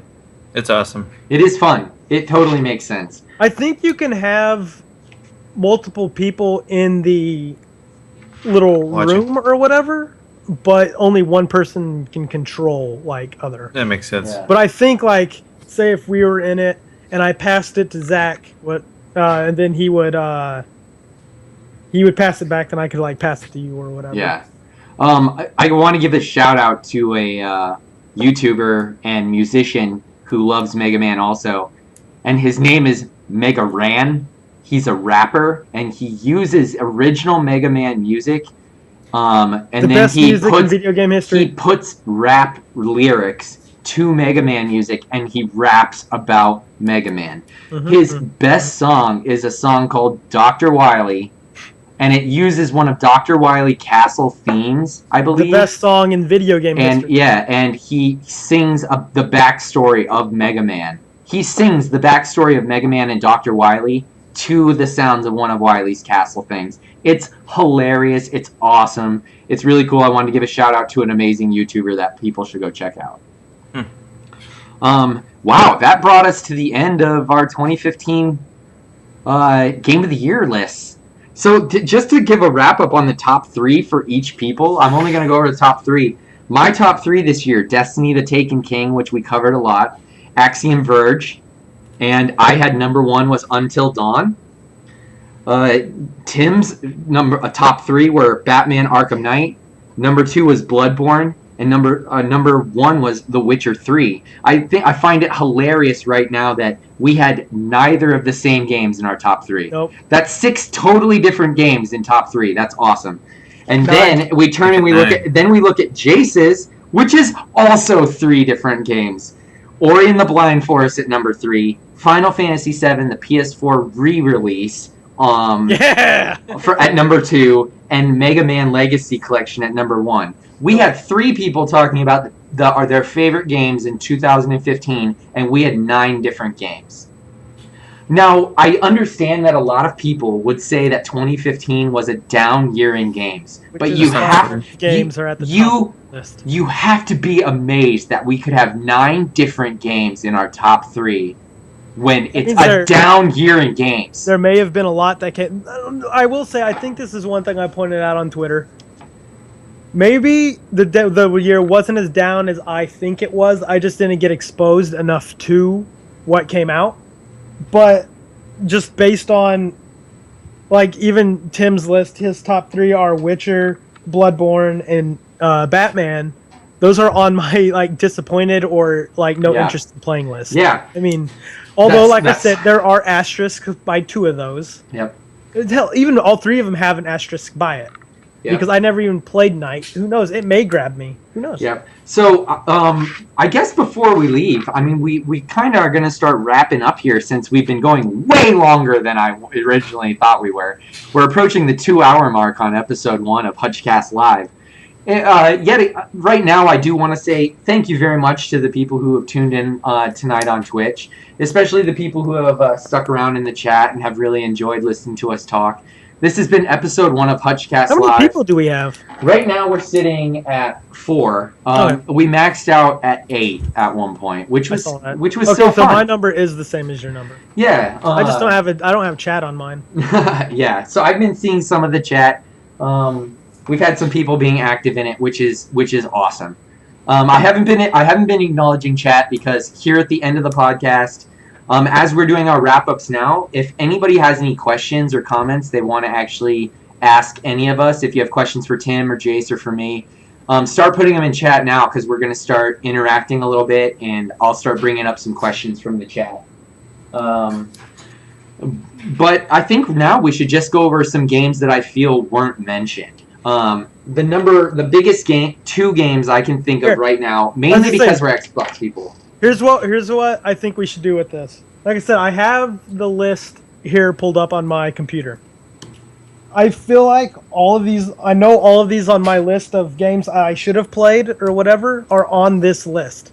Yours are probably on here too, because these are the top-rated Metacritic 2015 games that came out. Sure. Before that, though, I want to disqualify a few of the ones that I really love. Bastion came out on PlayStation 4 this year. I want people to know that. Bastion, for the first time, came out on PS4 this year. I played it for the first time on PlayStation 4. Unfortunately, it came out on Xbox like years ago, so it doesn't matter. So that's eliminated. It doesn't matter. Like I said, it's an old game because it's not going to be there. I loved it. I played it for the first time this year because it was PlayStation. And then say if we hit a title that stands out to any of us 3, we can stop on it for a second. Yep. But I'll just go through and read off. Yep. So read off these titles. Yeah. Before you do that, Jase, though, we have a question for you already in the chat. Question for Jase: thoughts on Mega Man 10 and 9? Love them. After I've been trying to catch up on my Mega Man because I played them back in the day, and I love, like I said, I've beaten 2 a million times. I've beaten 3 a million times.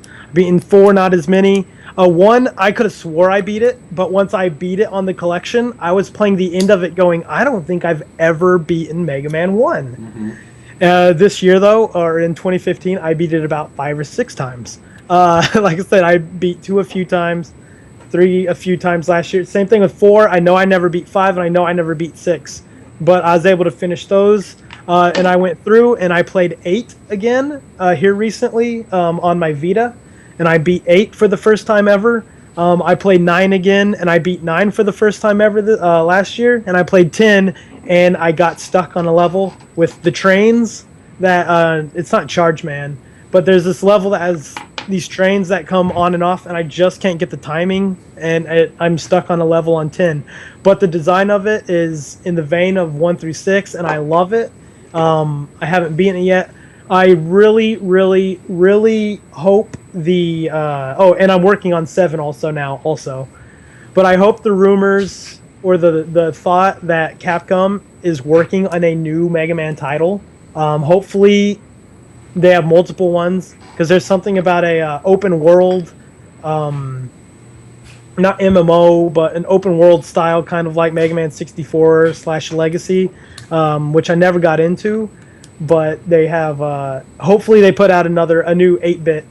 That's what I want. I want more 8-bit Mega Man. I think a lot of people are there right with you. A game that we've never referenced that because a lot of people didn't really like that much. But I think it's actually one of the few that I actually put my hands on was Mega Man Cross Street Fighter, which was an interesting, weird. I Oh, don't even know. I don't fan-made- even know if it was. It was. I think it was fan made. Yeah, it was fan-made. Absolutely. Which is kind of. I think It's I actually a downloaded very it. hilarious game. It's funny. That's Yeah. such a great. Just the fact there's still love for Mega Man out there. Yeah, there's The so old much love style. that they made. They made Mega Man Cross Street Fighter. I Which don't is know pretty if fun. I said it, but another dream of mine is Super Mario Maker, but Mega Man. Mega Man Maker. Oh my God. That'd be crazy. That would never play anything else. I wouldn't need anything else in my life. Awesome. Well, if we're going to move on to the Metacritic list, I'd say we move on now after we answer that Mega Man question. All right. So a lot of these are probably going to be just skip over. But like I said, some of them. This first one is Zen Pinball 2, Portal Pinball. Nope. That's on the top? Yeah, this is 100. Highly rated reading stuff. up. Whatever. It was rated 83 on Metacritic. How do you rate a pinball game? It was Portal themed, so people probably loved it. People love it, yeah. Atrian Odyssey 2, Untold Father, it's on 3DS. 98 is the Resident Evil HD remake on PS4, which I thought was awesome. It was Is that episodic? No. That wasn't that. This was the remake, the HD version of the GameCube remake of the original Resident Evil 1. That's some Inception shit. Yeah, that's why it's the HD remaster. It's HD remake.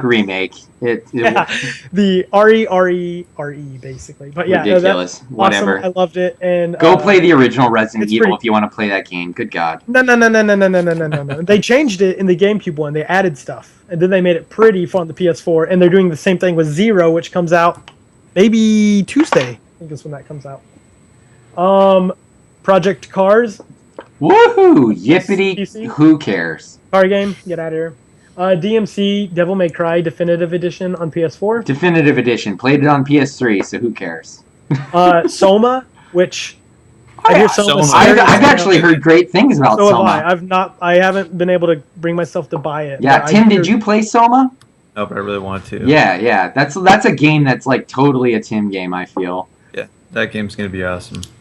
Final Fantasy X2 HD remaster on PS4. Yep, amazing.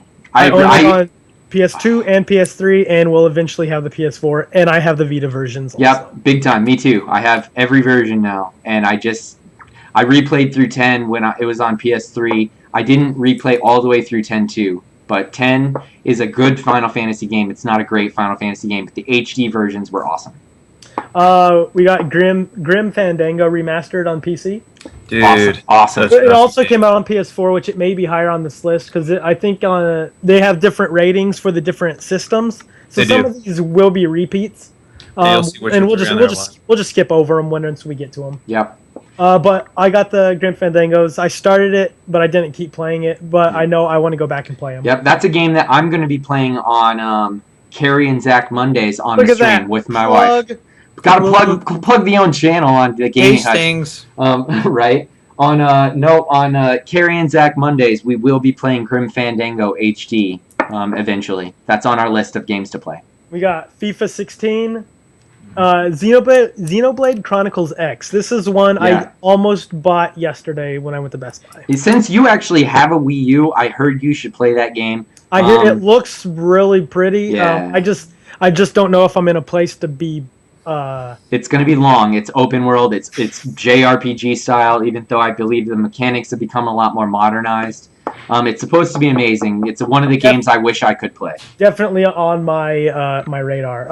Axiom Verge, which we talked about. Fallout 4 on PC, but it'll be later. We talked about it. Grim Fandango again. We number 87, Hearthstone, the Grand Tournament. The regular Hearthstone's fun. But not worth really talking about.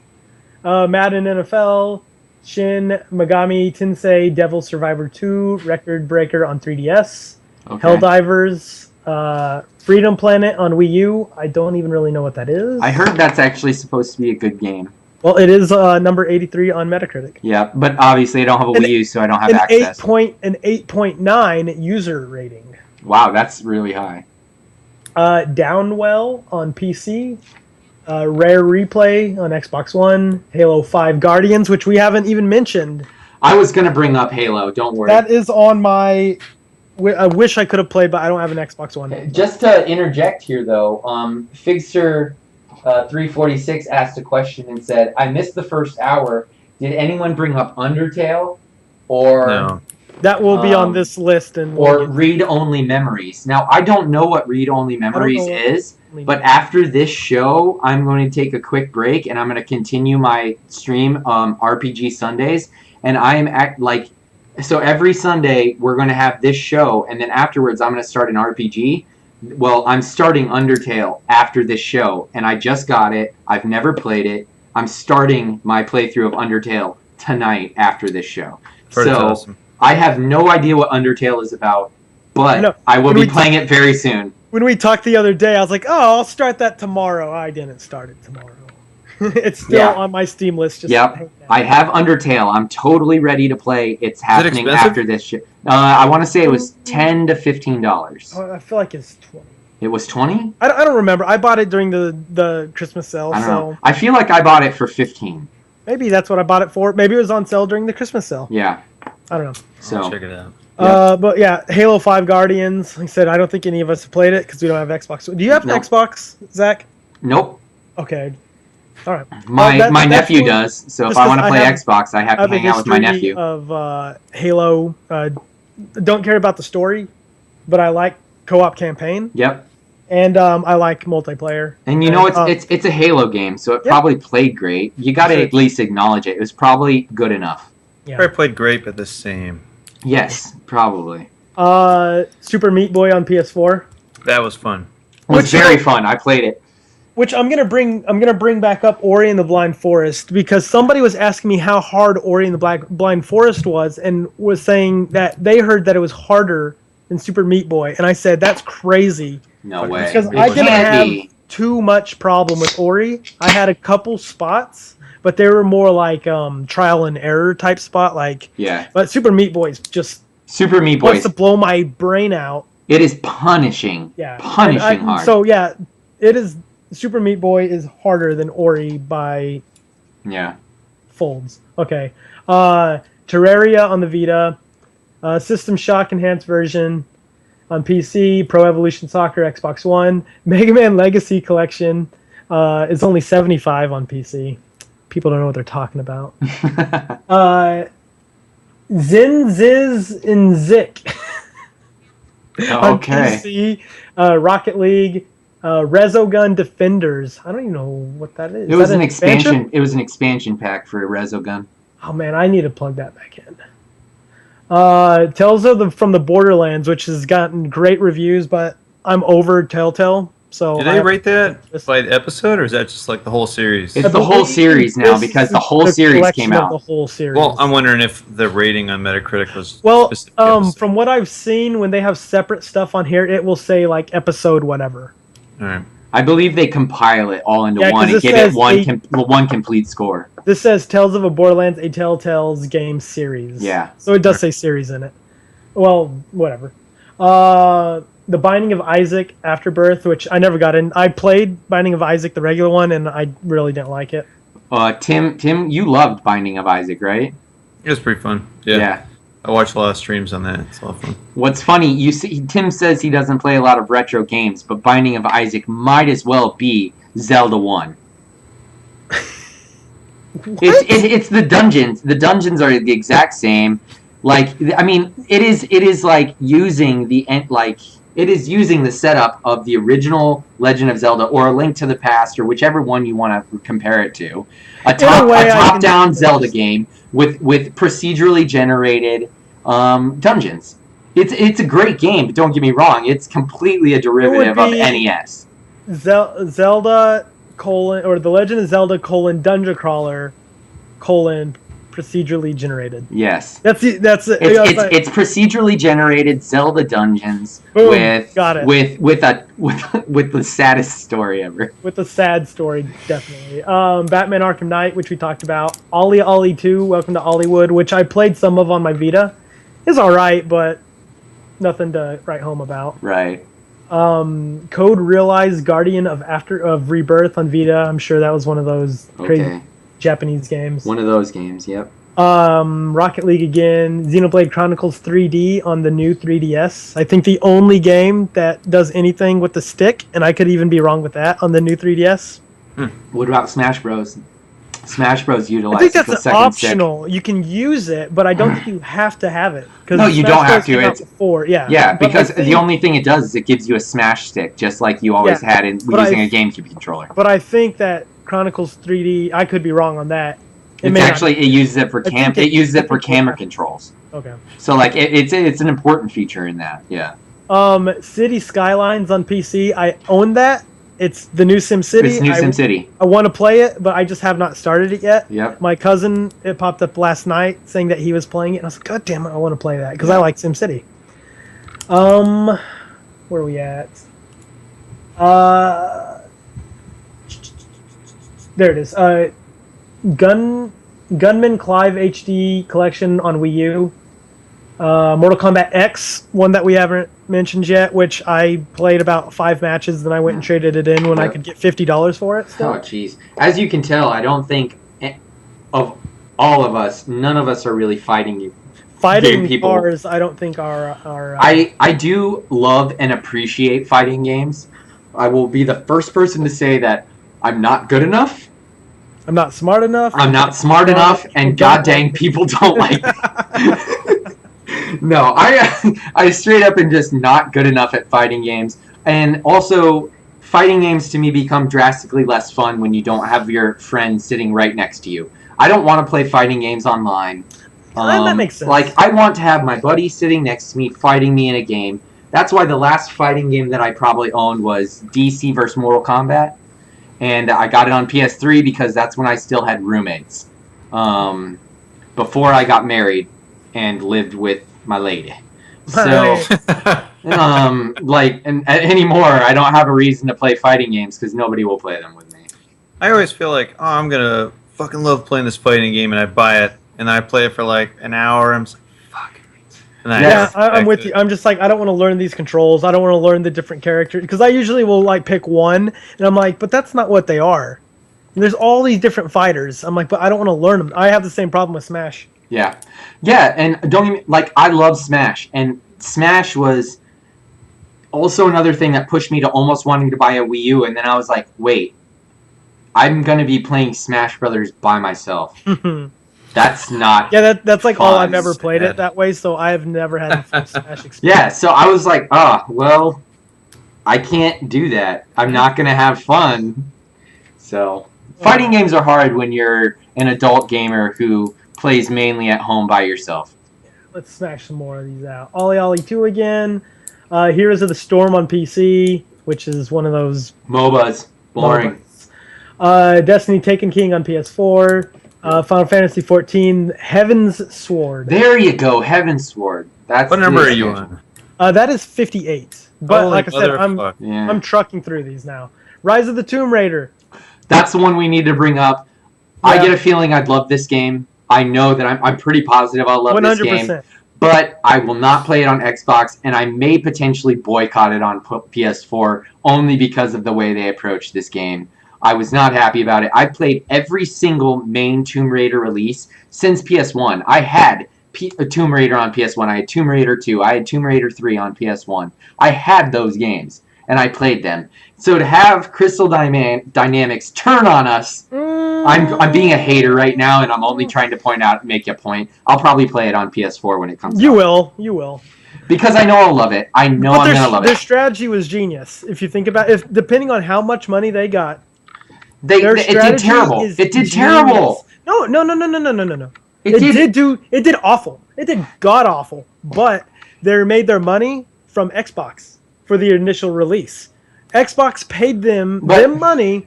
Xbox is the losers in the deal because what's going to happen is they're going to release it on PS4 and it's going to be just like a brand new game and it's going to sell gangbusters. And they're going to make their money then. I'm calling it right now. This game will still sell better on PS4 than it does on Xbox. 100%. Even though it will be on Xbox more than a year more, it will sell more on PS4. I promise you. They're gonna put it in a date that's not on the same as Fallout 4, and they're gonna sell gangbusters. Yeah. let's see. But I'm gonna buy it in about 11 days, so I don't care. Yeah, I'm not gonna get it on Steam. Dirt Rally on PC, Homeworld Remastered Collection on PC. I didn't even know that came out. Oh, I was thinking something else. Steam World Heist, Her Story, which is hype around Her Story. There's lots of hype. Worth. It's not worth it. Oh no, that's on the list of Carrie and Zach Mondays. It's one that you should probably expose yourself to because it is different enough. But it's not a game. I don't know. It's another one of those it's an interactive movie experience. Yeah. Like I said, it's okay. It's interesting to an extent, but it belongs nowhere near top 10 games lists anywhere. But exposure to it and knowing what it is, I feel is important. But it's more just for the difference, not for it being a game changer or anything. It's just different enough. But if you don't play it, you're not really missing anything. Right. I wasn't impressed at all. Cool. Let's keep trucking. NBA 2K16, Monster Hunter 4 Ultimate, DMC again, Shovel Knight on Xbox One. I'm just gonna skip the repeats from now on. Yeah. Uncharted Nathan Drake collection was 47. NBA 2K16, Dark Souls 2, 3D Outrun, The Legend of Heroes, Trails of Cold Steel, Forza Motorsport 6, again, Xbox One, Pro 3D Sonic the Hedgehog 2, that's up there, Skylanders Supercharged, Skylanders, Bloodborne The Old Hunters expansion, Crypt of the Necromancer, or Necrodancer, what was that for? That was an expansion for something. Don't know, man. I feel we're getting this is obscure shit right now. And it's only this is going higher into the ratings. Yeah. So this is the more acceptable. I know, that's what's crazy about it. I don't understand. Oddworld Abe's Exody, New and Tasty on PC. See, I feel like a shit ton of these games are just remasters. These are just re-releases. One of the reasons 2015 was... The name of 2015, remaster re-release. Yeah. 2 of my top 10s. Or my top 2 on my top 10. Yeah. Ori and the Blind Forest, the Talos Principle. Talos Principle is a puzzle game. It's pretty fun. Yeah. I've heard it's good. If you like puzzle games and thinking, which it's not overly complicated, but there is thinking to it. I enjoyed what I played of it. And it is on PS4 also. Or it's on PS4 now. It was on PC the year before. Right. StarCraft 2 Legacy of the Void. Kerbal Space Program. Oh my god. Okay, that's awesome. Kerbal. I watched that. Kerbal Space Program is hilarious. I watched the preview for it every time it's on sale, and I'm like, I don't get it. No, my problem is I'm never going to be good at it. Okay. It's what? Is it a skill game, or is it just like... I mean, it's a sim. Oh, okay. So you have to, be very meticulous about how you build your ships. You have to be very meticulous about everything. I'm never going to be good at it because I don't want to put in the time. I gotcha.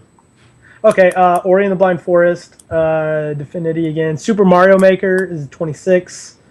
We got that. Bastion on PS4 was 21. Yep, told you. I mean, but that's disqualified because it was released 2.5 years ago on everything else. 3D Streets of Rage 2 on 3DS. Oh my god. It has a user score of 6.6, so that's a critic one. Dark Souls 2, Pillars of Eternity. That was an RPG that was supposed to be good. I own it. I bought it during the summer, but it's one of those ones where I'm like, if I play this and I really do get into it, I hear it can suck your life away. Yeah. And I'm like, do I want to take that chance? Yeah. But I bought it, so. I think it looks cool, though. Chance taken. It's on the shelf. Leave it on the Just in case. Witcher 3, Wild Hunt, Hearts of Stone, the expansion, The Legend of Zelda, Majora's Mask on 3DS, re-release. Mario Kart DLC is on here, which Mario Kart 8 is the best Mario Kart ever released. Nuclear Throne, which, have you guys played that yet? No. Apparently it was, when it got released at PSX on PS4, people went crazy for it, because apparently it's good. I've seen videos of it. I'm like, eh. Shovel Knight is up here. Metal Gear Solid 5 is up here. The Witcher 3 is up here. Bloodborne, Journey, Undertale is number 4. And then Grand Theft Auto 5 on PC is number 1. Wow. So we covered pretty much everything. Undertale, man. Like, I guess this is a game that's important. People are saying it's great. I can't wait to start it now. Maybe I'll watch your stream. Oh, I know Life is Strange should be on here somewhere too. It's somewhere on these lists. So there's a couple games I still have to call out before we end, and we need to wrap up though. I would say we have about 5 minutes wasn't left. on here either. Splatoon wasn't. Splatoon was 2014, I believe. Nope, it was 2015. Are you sure? 100% sure. Maybe. Oh, yeah, you're right. Crazy. I want to call out Life is Strange. Supposed to be absolutely great. It's the first game on. It's going to be the very first game that me and Carrie play on Carrie and Zach Mondays. Well, I'm very excited to play it. Another game that I want to call out that came out in 2015 and nobody's going to talk about is a Final Fantasy game, actually. And it's a PlayStation 4 Final Fantasy game. Final Fantasy game, Type 0. And the reason nobody's going to talk about it is because it came out on PS4 this year, but it's originally a PSP game. It was part of that original, like, Agito Final Fantasy series that we're doing, which was supposed to involve Type 0, Final Fantasy 13, and Final Fantasy Versus 13. And obviously that went up in smoke because they couldn't release their damn games. Because they obviously, Square Enix has forgot how to develop games, I guess. They did. They're learning. They're maybe learning. They are back on track. They're only going to be back on track if we see Final Fantasy VII Remake before 2017. So, and I almost don't believe we're going to see any of it until 2017. Yeah. We're not getting it this year. We're not getting any Final Fantasy VII this year. No, because this year is Final Fantasy 15's year. Yeah, but nobody wants that. That game looks like shit. And the Deuce guy Episode Deuce guy is awful. Well, that was a demo so they can fix what is awful about it. We'll see. It's going to be great. We'll see. Awesome. I want to call out Type 0, though, because Type 0 has some really interesting combat. Some terrible camera stuff. The story is not awesome, but the combat can be really fun. And I love the fact that there's so many characters, and all the characters are very different. So Type 0 needs at least a shout-out for being there. It exists. And it had enough fun that I played through it and had a moderate amount of fun. So I want to call that game out too. Cool. I think we need to wrap up now because we originally planned on going 90 minutes, and at this point we're going a lot more. Drastically more. We start at 5:30. It's almost 8 o'clock. First one, a lot of stuff to talk about. I do want to say very much thank you to people who have stuck around through the chat. I'm going to call out a few more chat things here. Figster said that while we were talking, he was playing Super Street Fighter 4, which is hilarious because it turns out Figster, I've known Figster a very long time.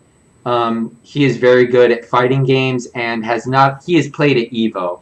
So there's a reason Figster plays fighting games. That's because he's good.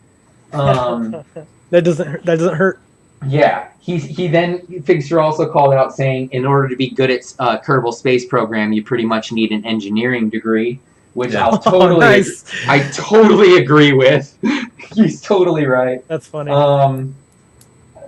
He's calling out that Double Dash is the best Mario Kart, but he's wrong. And you know what? That was pretty much it. That was pretty much the best of the chat that I saw throughout of it. Huge thank you to the people who turned into our for episode 1 of HutchCast Live. We're gonna come live to you every Sunday starting at 5:30. This is probably one of the longer episodes we'll have. Definitely. I really hope that a normal episode is only going to be about 60 to 90 minutes. This has been way longer than that. Might need to split it into 2. Yeah, I may need to cut it into 2 YouTube videos now. Just so you know, I'm Zach. I am the Gaming Hutch. This is my channel. This has been HutchCast Live. I'm your host. I've been joined by Jase. You can find him on Twitter at JasePlaysGames. Also, go and follow him on Twitch at JasePlaysGames. He plays lots of retro stuff. He takes a lot of call-outs, too. You play a lot of games that people ask you to play, which is kind of fun. Tim, I don't know where people can find you online. You're more Just of the PSN, dude. There you Sneaky go. Protestant. Go find Tim, Sneaky Protestant on PSN. Follow what he plays. He's not as vocal as me and Jase are, so you're not going to find him on Twitter. You're going to find me on Twitter at TheGamingHutch. You find me here on Twitch at TheGamingHutch. You find me at Instagram at TheGamingHutch. Essentially, look up TheGamingHutch. You're going to find me. This has been an amazing first episode. Thank you guys very much for joining me. Good times. 2015 was an awesome year in games, even though people said it was a down year. So I can't wait until that was you. It was me. I disagree. I thought 2015 had some amazing stuff. 2016 is going to be awesome. And we're going to talk a lot about it as it happens. So tune in every week, 5:30. If you liked what you saw, follow us on Twitch. Tell your friends. Follow us on Twitter. Tell your friends to tune in. Thank you very much, and see you guys later. Thank you for joining me. Bye.